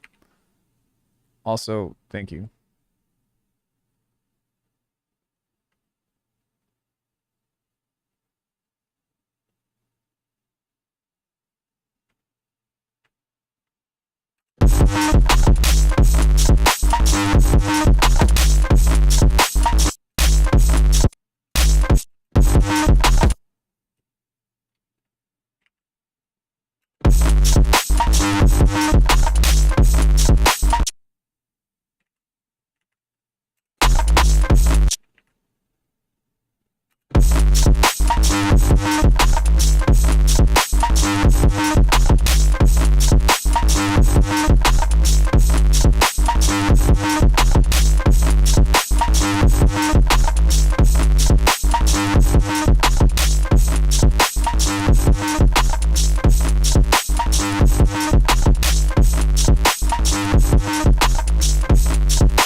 Yeah, mixing is definitely like is definitely a challenge on this for sure.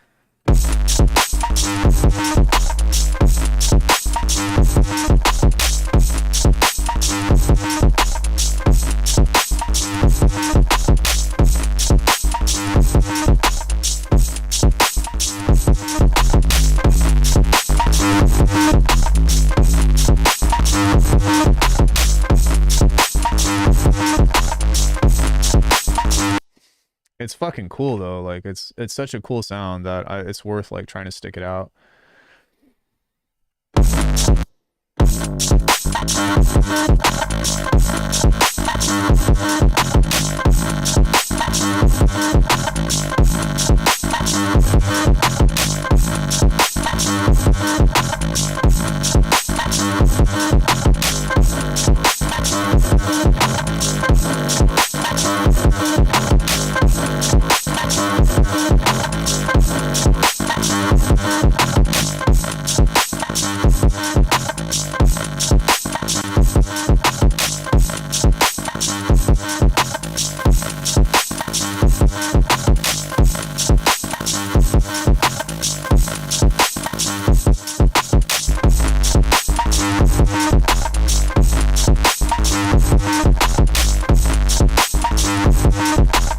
I might need to.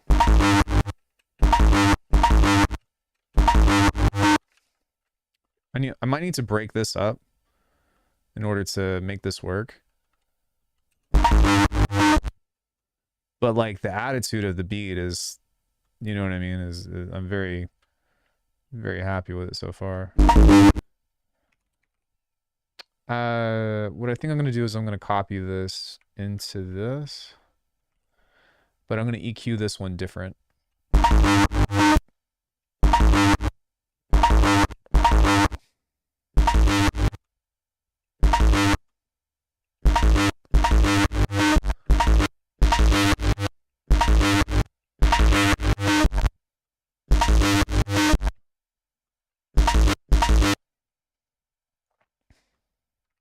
What I might even do is take this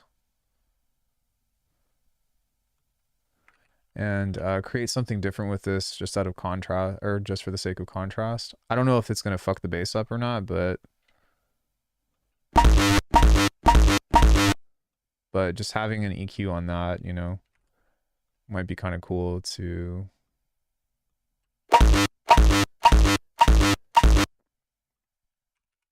just do something here where I can just create some, you know, create some contrast and have like a different sound.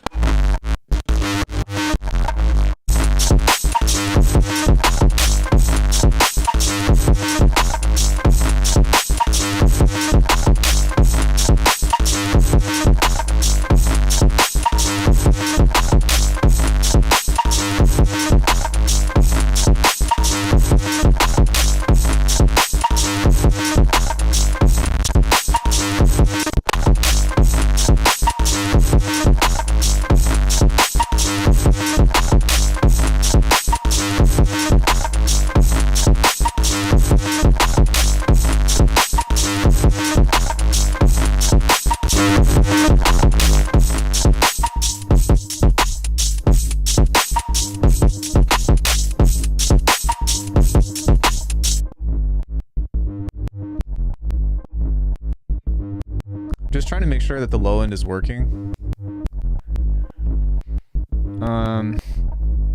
Yeah, and that's kind of something that I also don't have a way to tell. I don't have an imaging tool, so I'm not sure. Oh, that's what I could do, is I could just use a mid-side. Oh yeah, we're okay.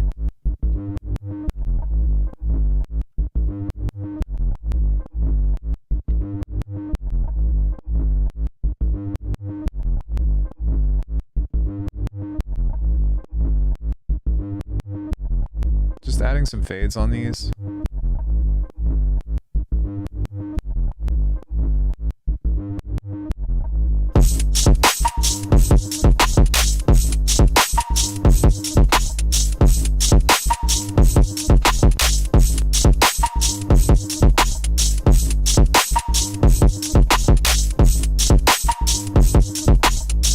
Hey, bad.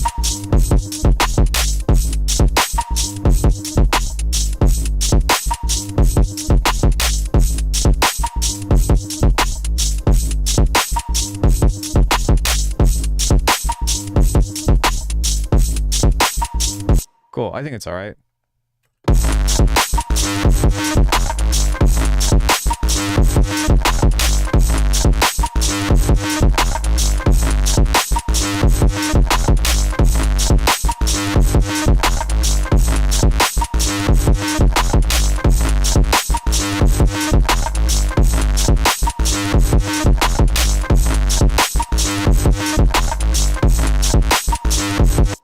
Yeah, so it's still not quite there yet, but it's close.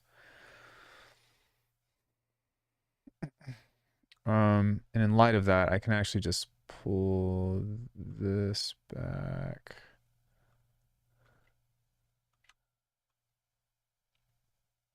I want there to be a little, like, I don't necessarily know how to solve the mix issue. Yo, Winter, what's up? Long time no see.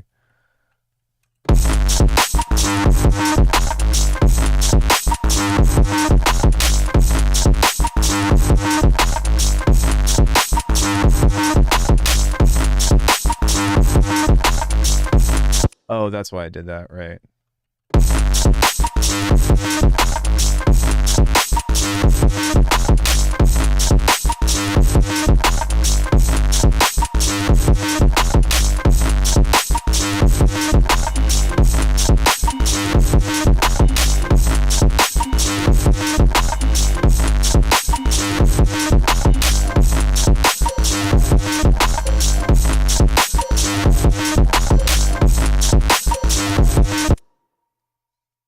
So now what I'm going to try to do is just create some negative space.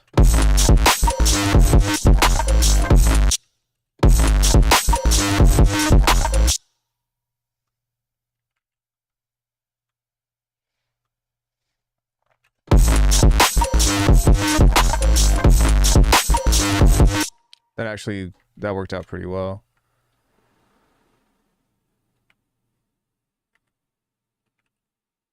Oh wait, there's just...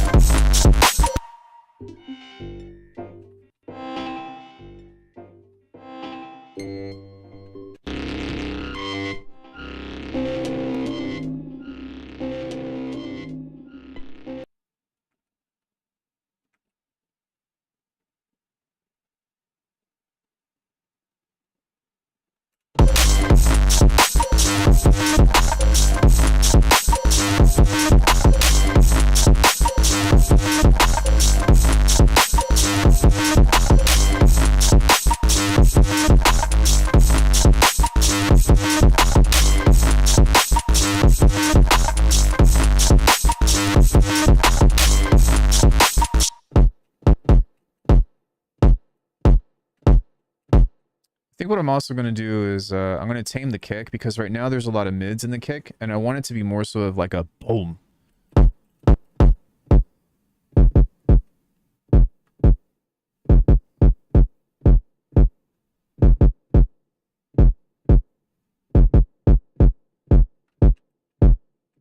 I also don't think that the kick is the loudest part of the track.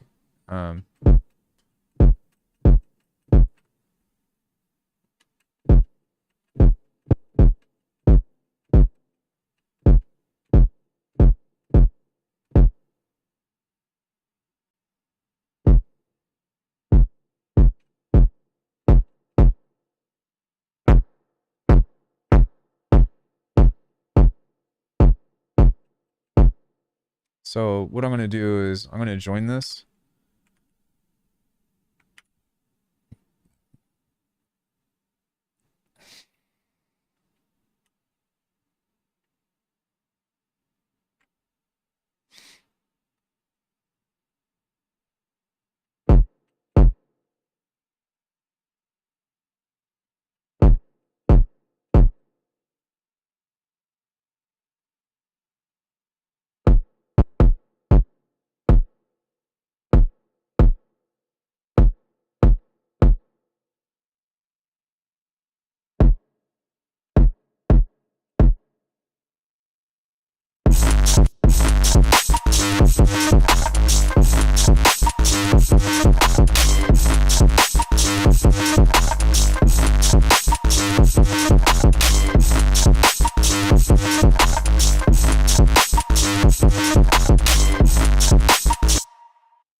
Okay, so with this, I'm going to take out some of the low end. No. There you go. Trying to reach for shit that I'm not supposed to be using.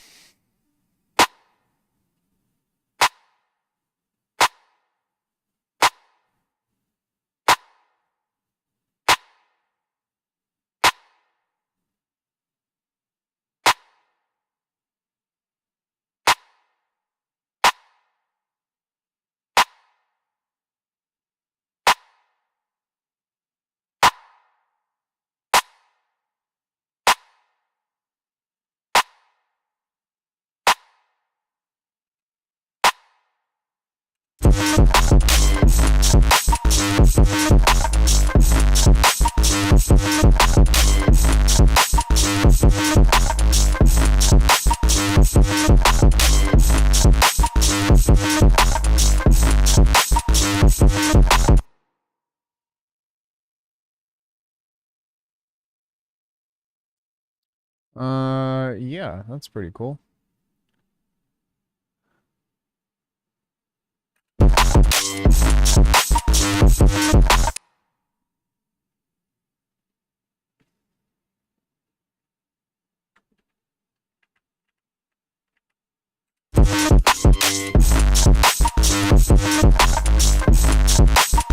Oh, thanks, dude.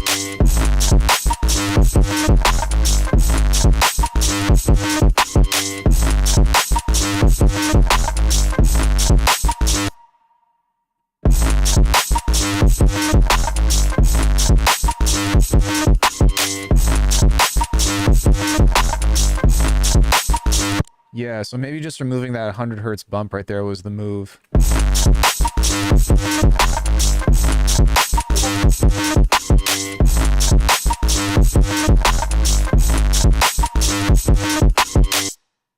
That was pretty sick.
Fuck, I don't know what happened there, but okay.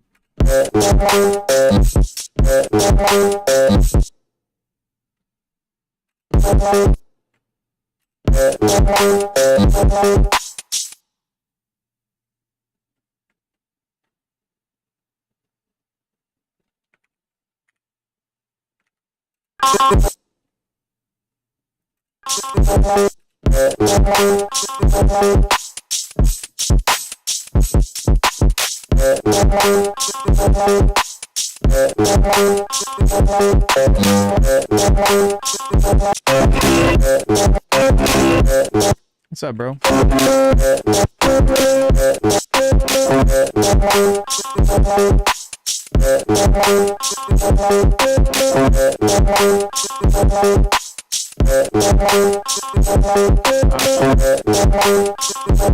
Sorry.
Jersey's telling me that she wants food. Oh yeah, I see her. She's...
Down, Jersey.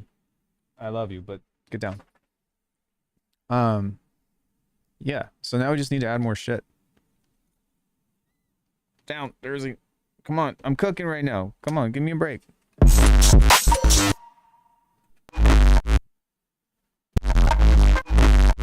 I still don't know how to control this without using like fuse compressor or something,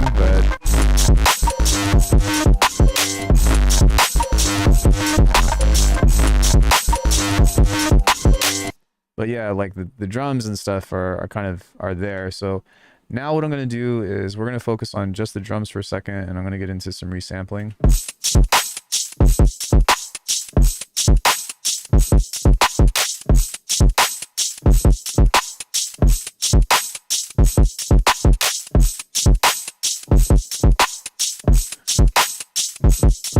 Down, Jersey. Get down.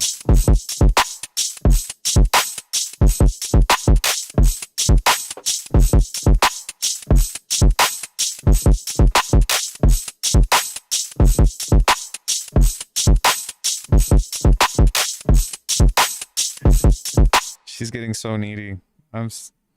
Jersey, you gotta wait a bit.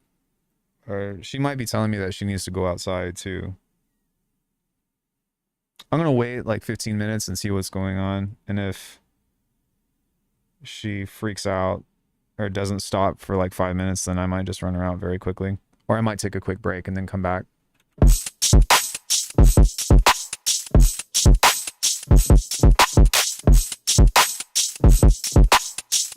Down, Jersey.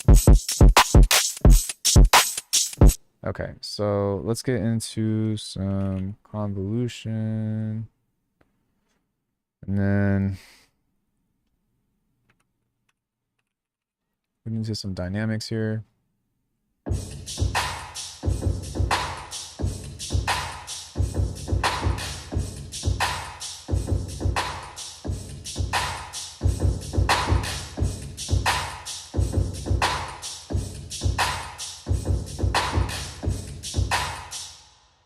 Let's get into a gate.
It's a wave shaper. Just a custom wave shaper.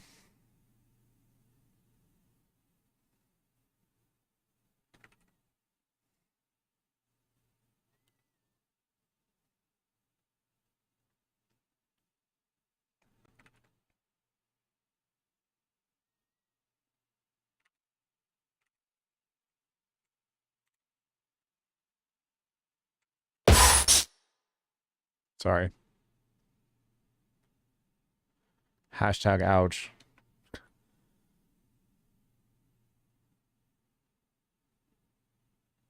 I'm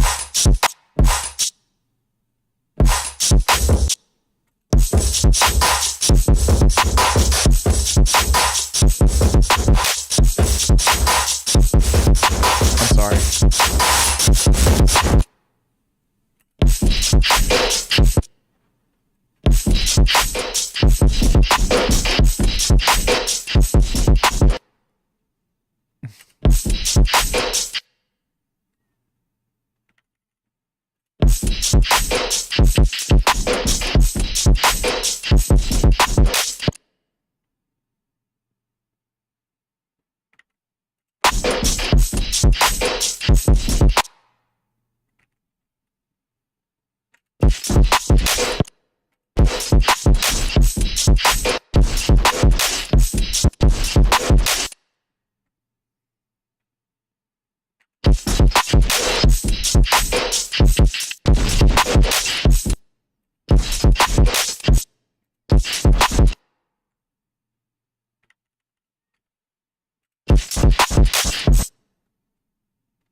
what's up, Jacob?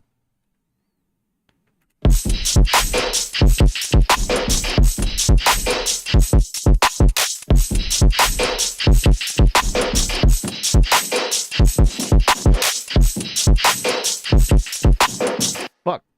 I can't use this.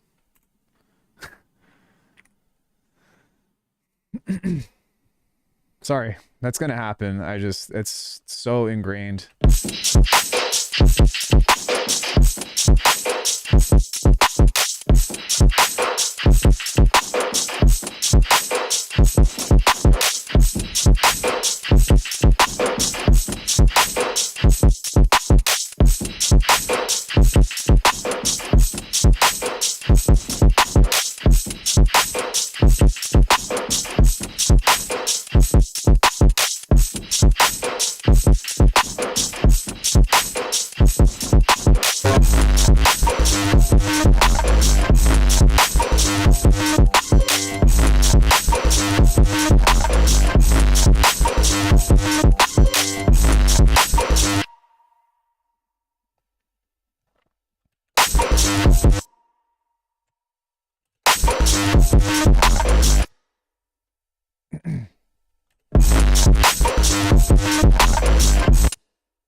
Bought your drum masterclass pack the other day and I've been learning a hell of a lot. Oh, that's awesome, man.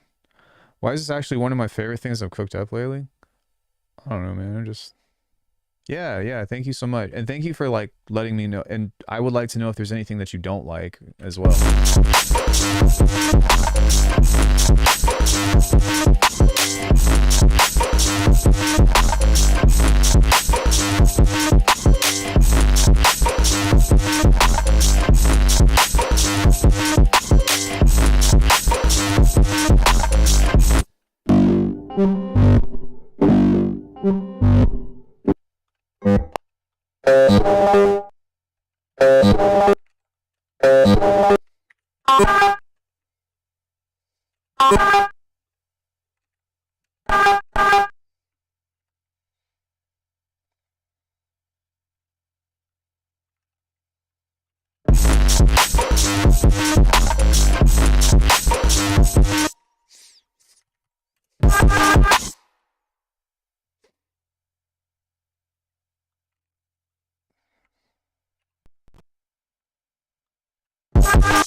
So,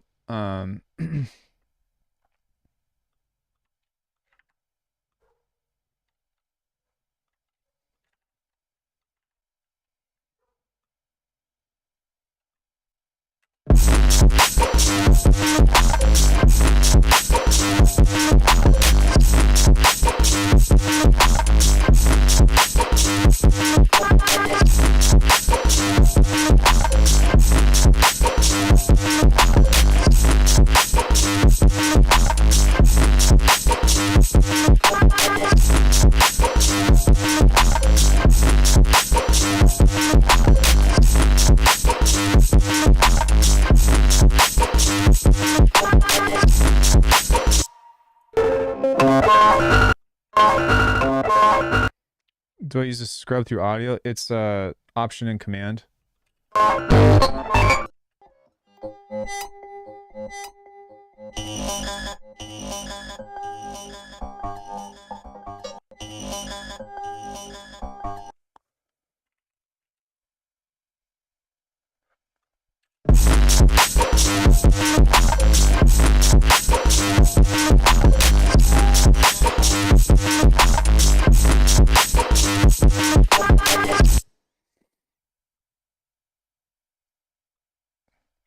Yeah, I just need a way to like I need a way to mix this bass and like these drums and stuff, but like from an energy standpoint, it's pretty heavy and it's pretty I like it, but it just still sounds kind of like shit. Um I'm learning that I heavily rely on like the higher end stuff to help pull out some of my mixing um some of my like mixing prowess, I guess. Wait, where did that thing go? Oh, okay.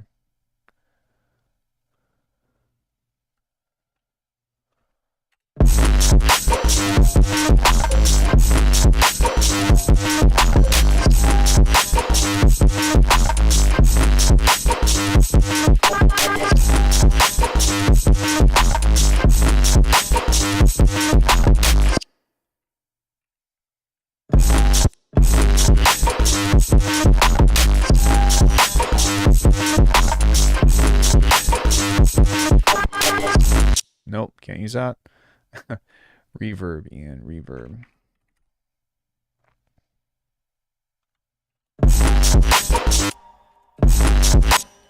We could try a shimmer, see if that helps.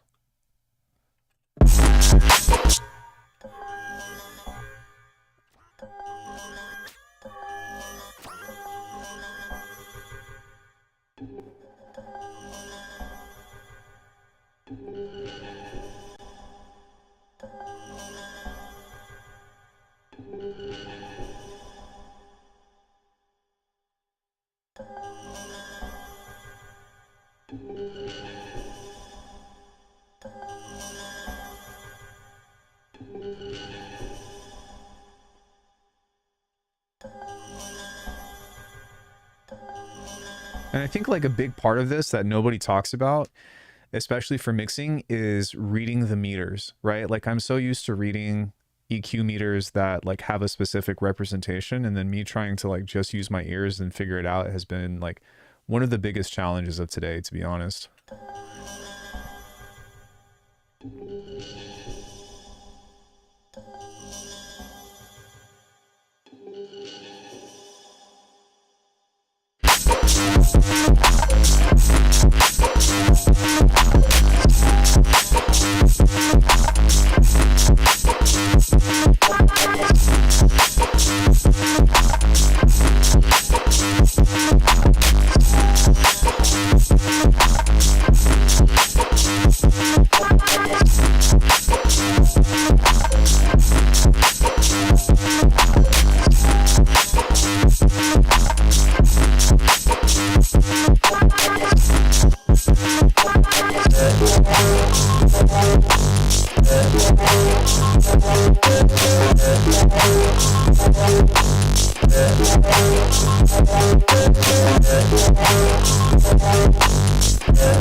Yeah, so we're just going to deactivate these. Welcome back, Spice Chef. Yeah, from this point on, so...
Yeah, so I think the main thing with this is just look at these competing frequencies.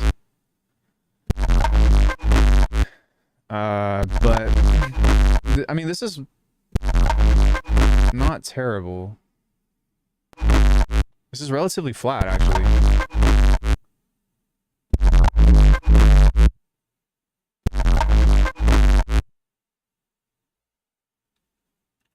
But the problem with it is that there's something happening between the mix.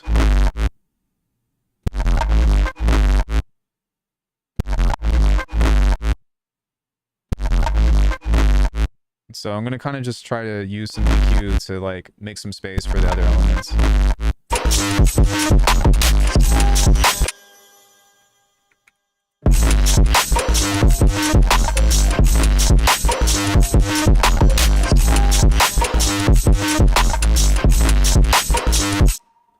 And the other thing too is, let me see what's happening down here.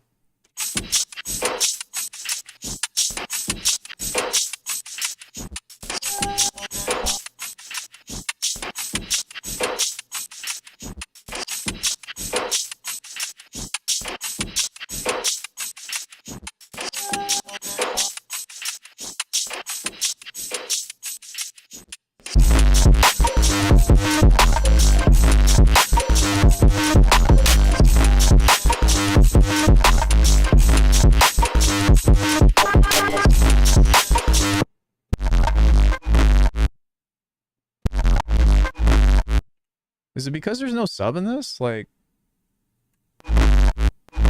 it looks like there's sub, but whenever I isolate this,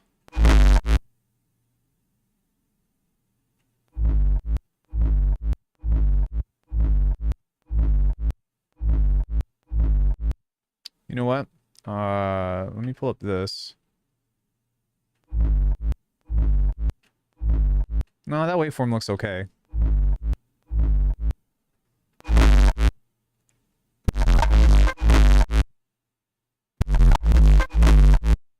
Oh.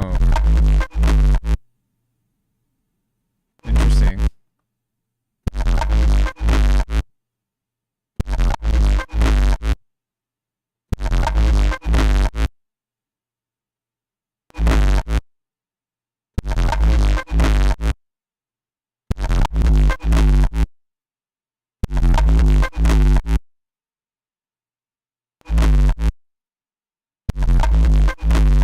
That looks way better.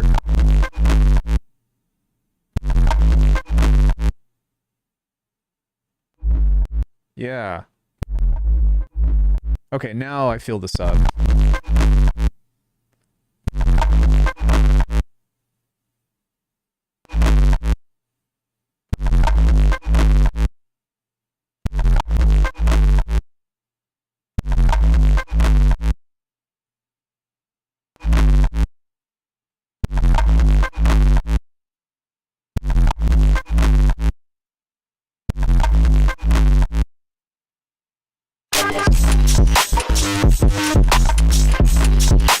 Okay, now it's too much. Fuck.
Time shift on this.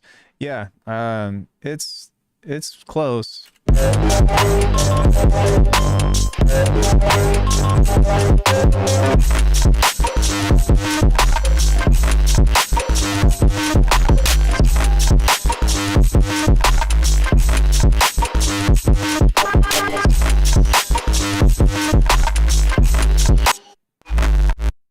Yeah, okay. I'm just gonna see if like this is just a mixing thing. Let me throw a fuse compressor on here and then I'll take it off.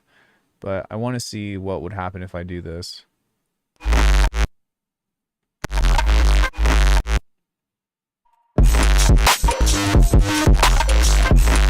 mean, it made it sound different. That doesn't necessarily mean better though.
So I'm gonna try to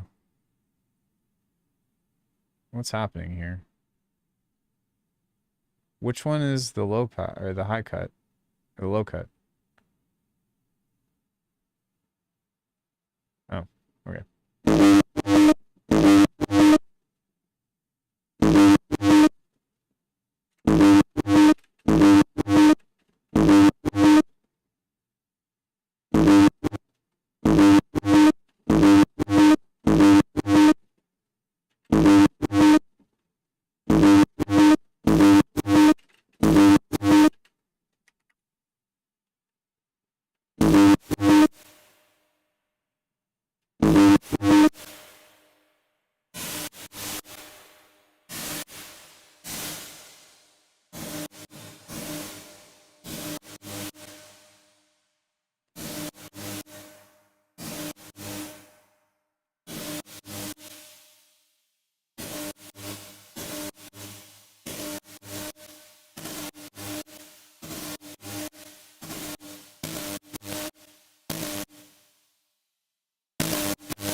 I really want this to be like wide.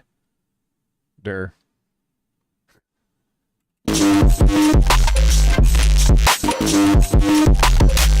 Whatever I did, I fucked it up.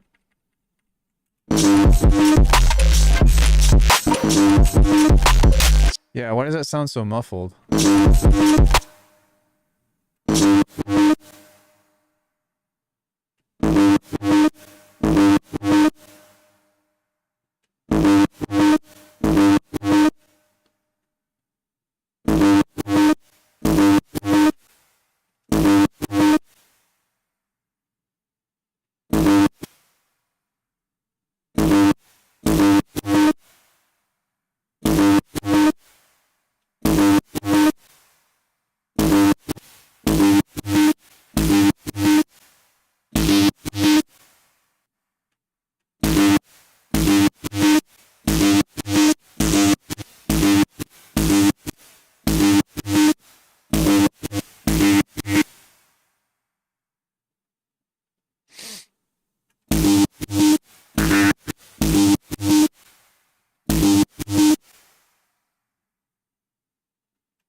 Yeah, my biggest issue with this is just mixing. Like, these sounds are, like, really hard to control.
It's close, but it's not quite there yet.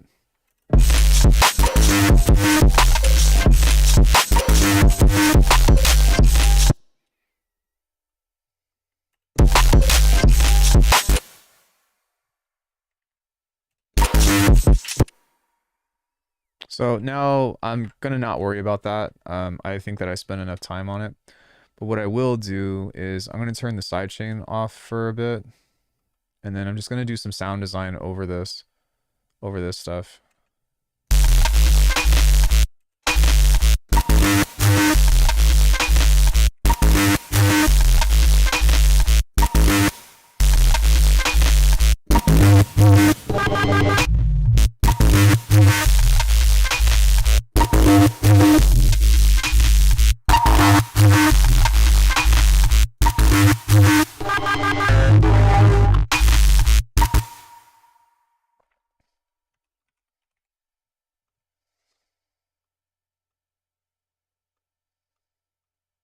Yeah, we'll just set it to that for now, and we'll work on the shift here.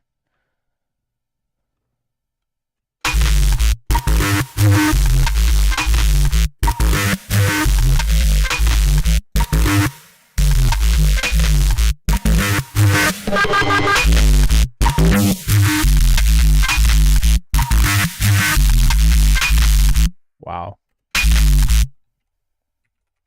Crazy. Sounds good though.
Yeah, cool.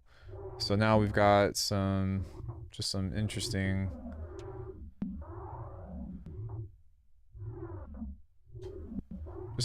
neuro sounds over this that we could kind of replace in, you know?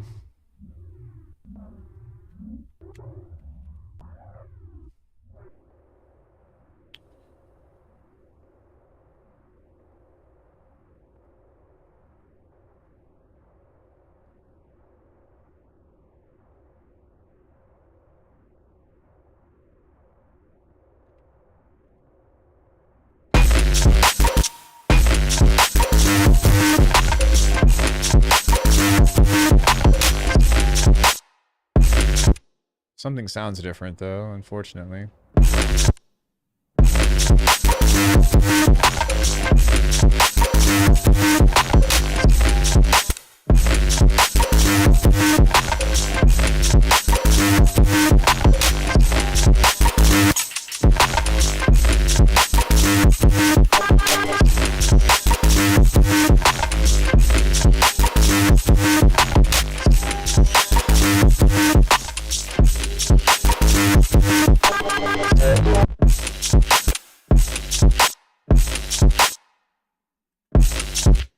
Oh shit, what happened?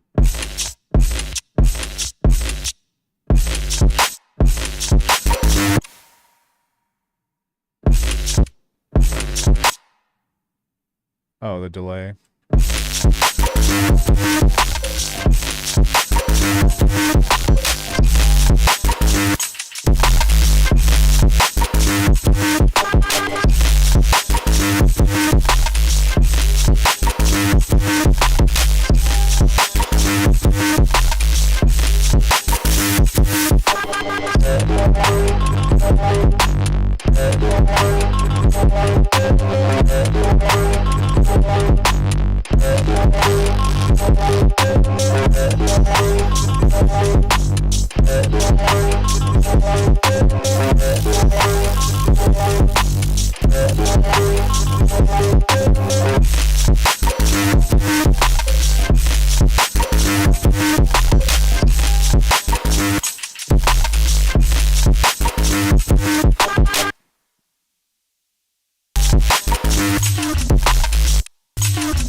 Jersey, stop it.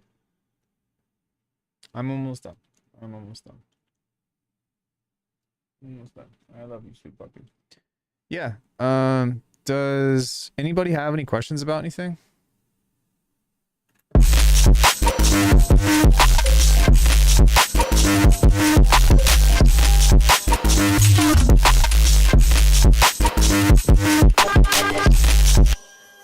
So yeah, I mean, really, just the big part of this was trying to, like, I think that more than anything, Bitwig is, call it inexperience, but I feel like my issue is that it really is difficult to get the mixing down for stuff. I mean, granted, I use some really experimental sounds, but usually I can just chuck like a fuse compressor into this and get, you know, everything kind of sitting in a way that I want to. And it's kind of hard for me to use the other compressors and get the actual like outcome.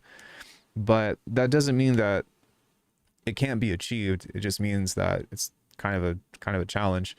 But something that I like about this track is that we pretty much only used 2 synths for the most part, outside of drums, right? Like drums, we straight up just did polymer, and I didn't really even go into the percussive generators and all that other stuff. But through this cool sound design chain or whatever, we found some cuts that I'm like, ah, that sounds good. Ah, that sounds good. And was able to kind of come up with something that was like really aggressive. I think this track is hitting at like -2, and you might argue that it's overblown, but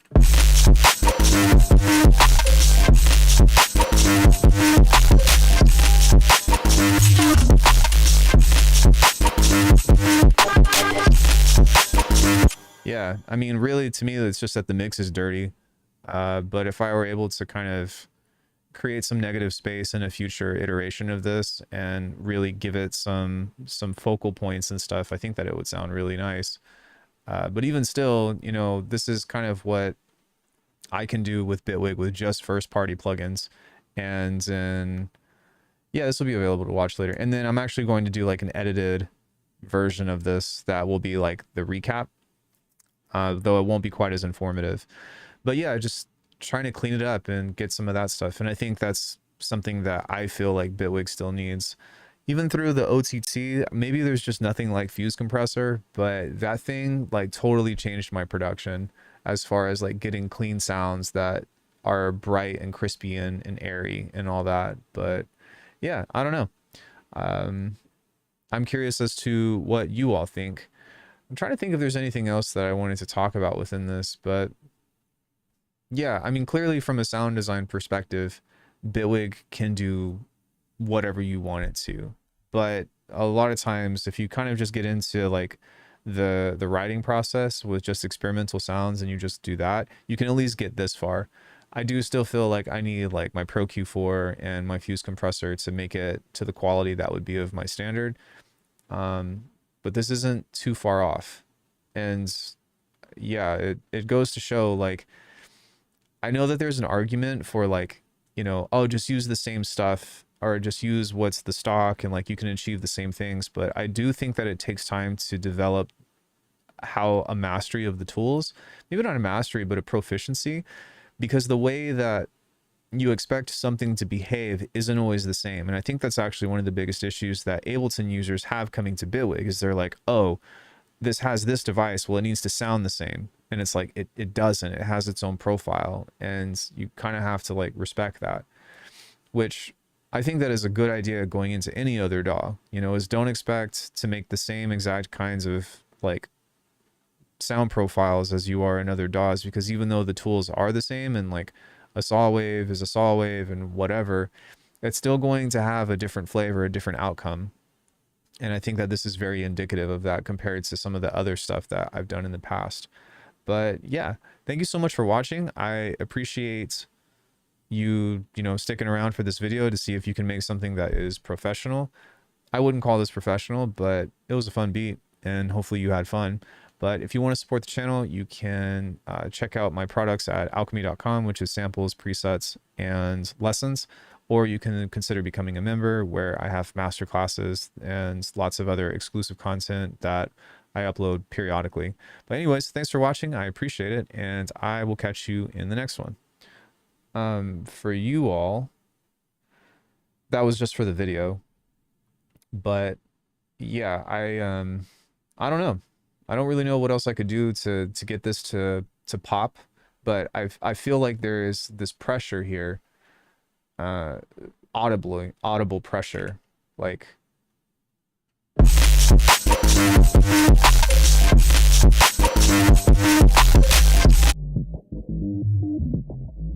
that stuff is so cool, but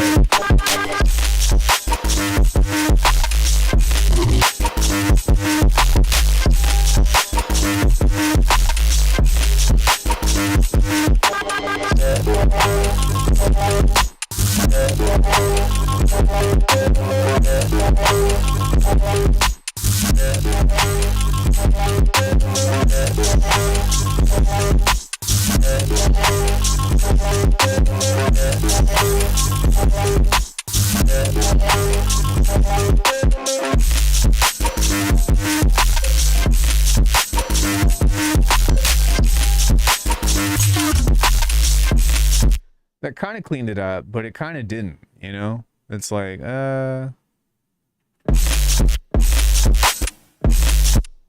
like it feels like, even to me, like the smallest amounts of EQ are like really drastically changing the nature of the mix.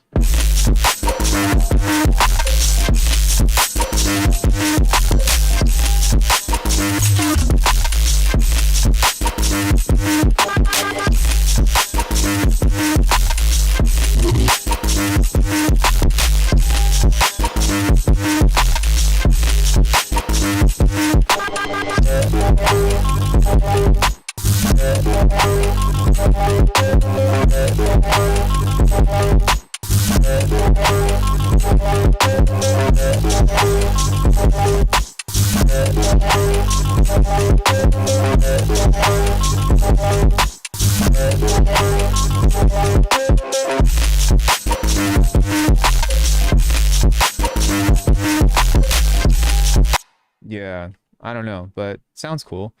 Yeah, does anybody have any questions or anything of the sort before I go and feed my dog? No, it's not even that. It's just that, like, I know how to use it. Whereas with the EQ plus and all that stuff, like I said, the metering and just the way that it analyzes the signal and like how I would normally treat it. Like Pro Q is like a surgical EQ, and Bitwig does not have one. Have a surgical. And the other thing is that these other EQs on here are more for coloring than they are for like precision. And yeah, I mean, there's other free stuff that you can use as a precision EQ or whatever, but I don't know.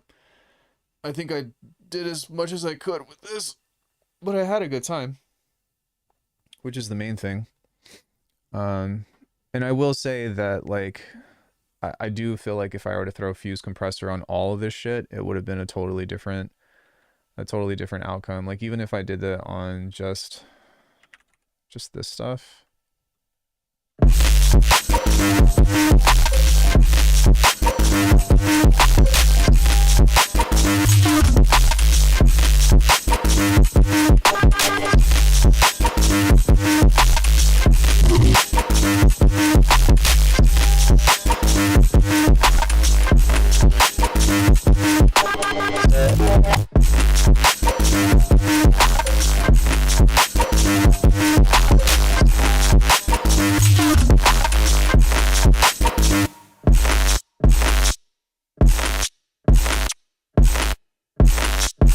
It's interesting because I actually think that this sounds better.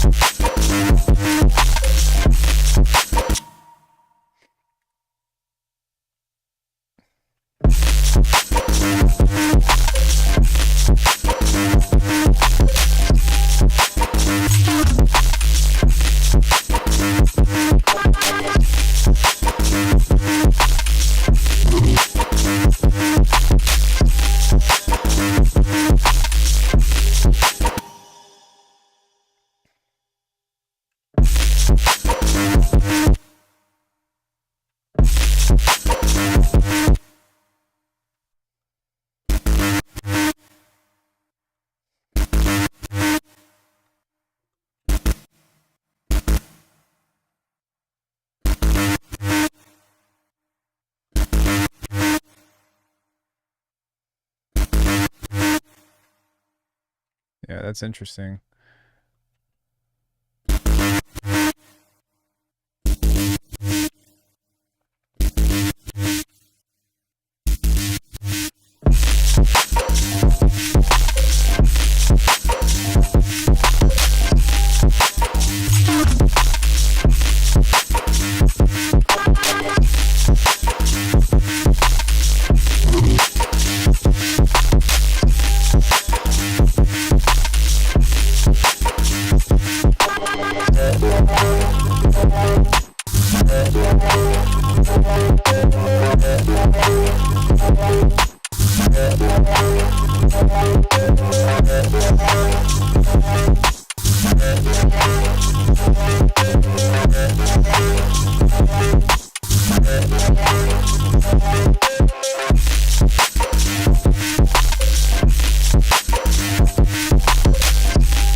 Yeah.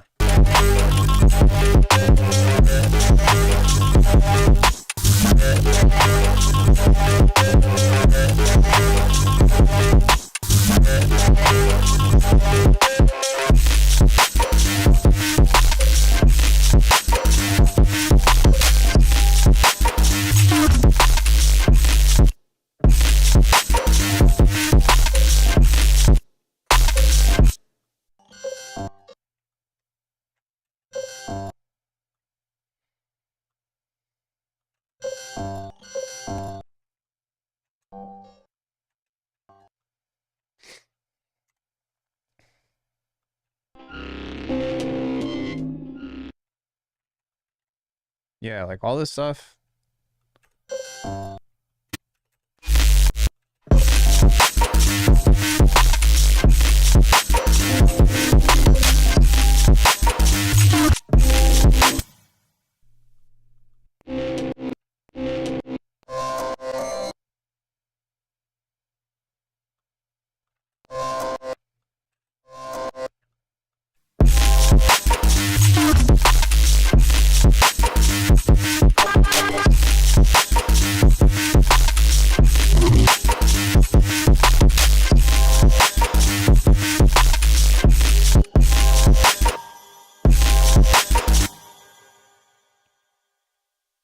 I think like having like a huge notch in between would be dope.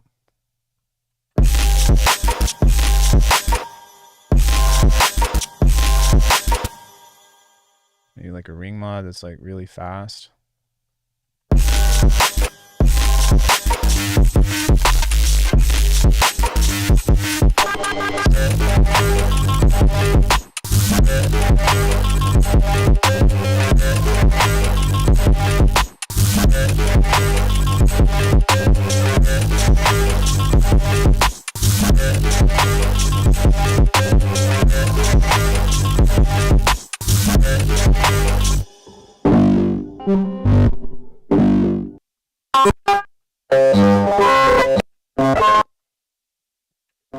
Hey, babe.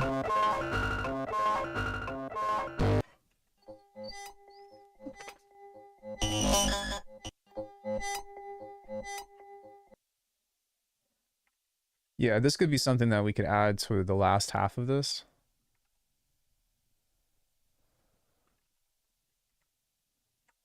So something like this.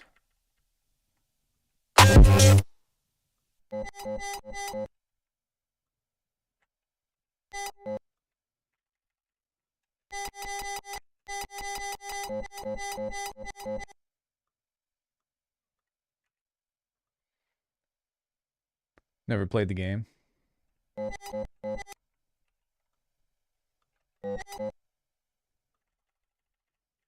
So something like this.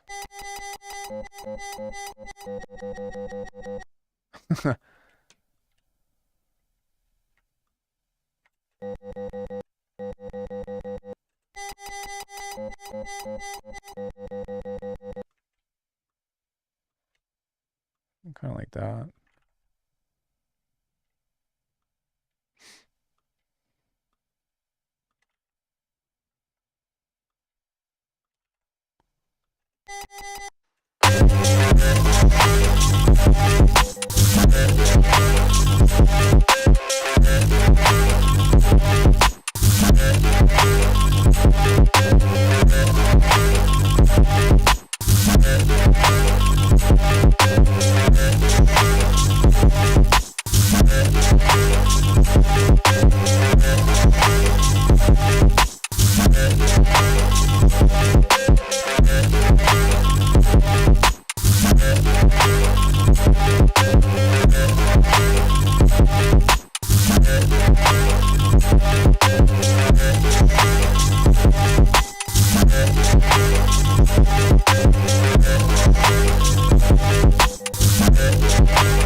Probably do that one instead, so.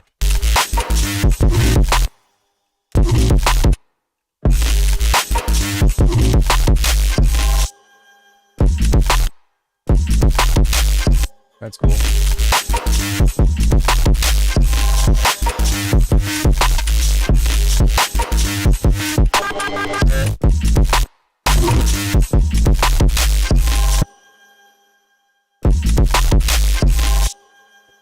I really like that.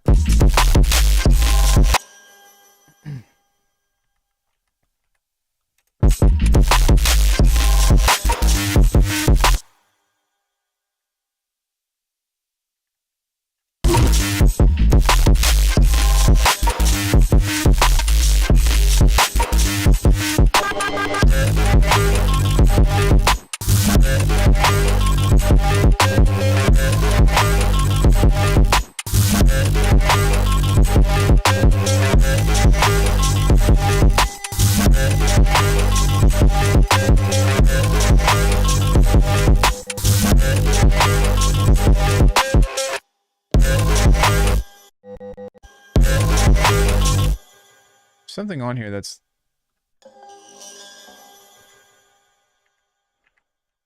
probably this.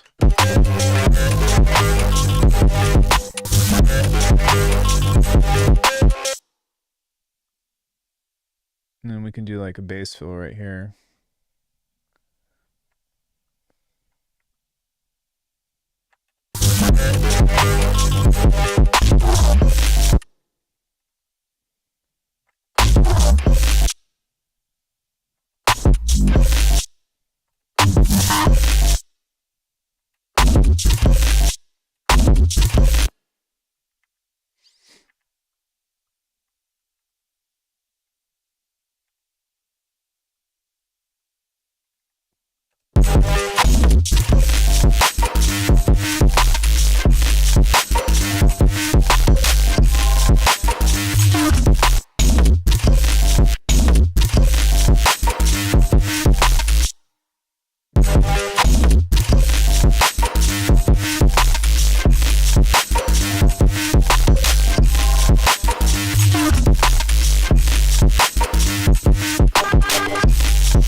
But we can take that and do something later with it to kind of...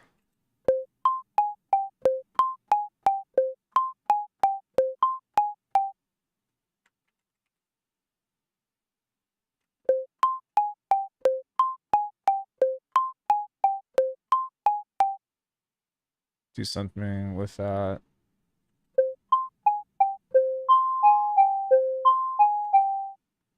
It sounds already like super not clean. It's very strange. But yeah, we can put like ROM on it or something.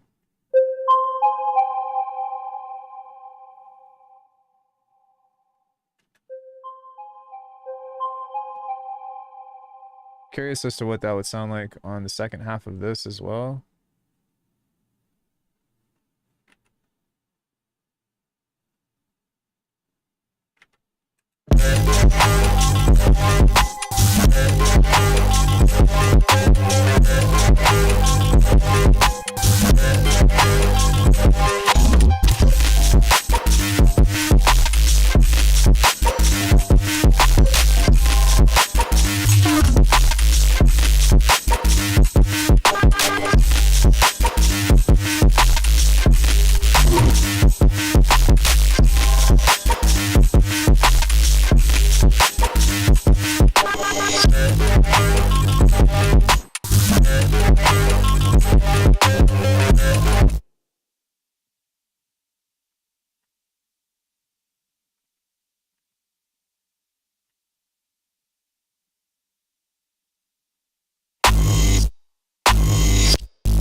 Why does it sound so much...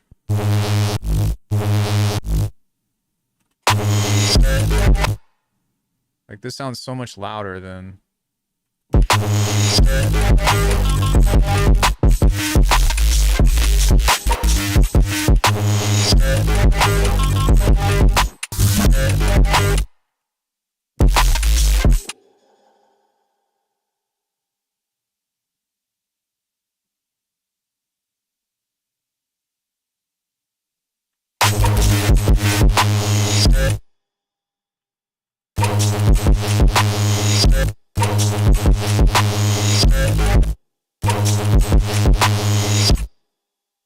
That's weird.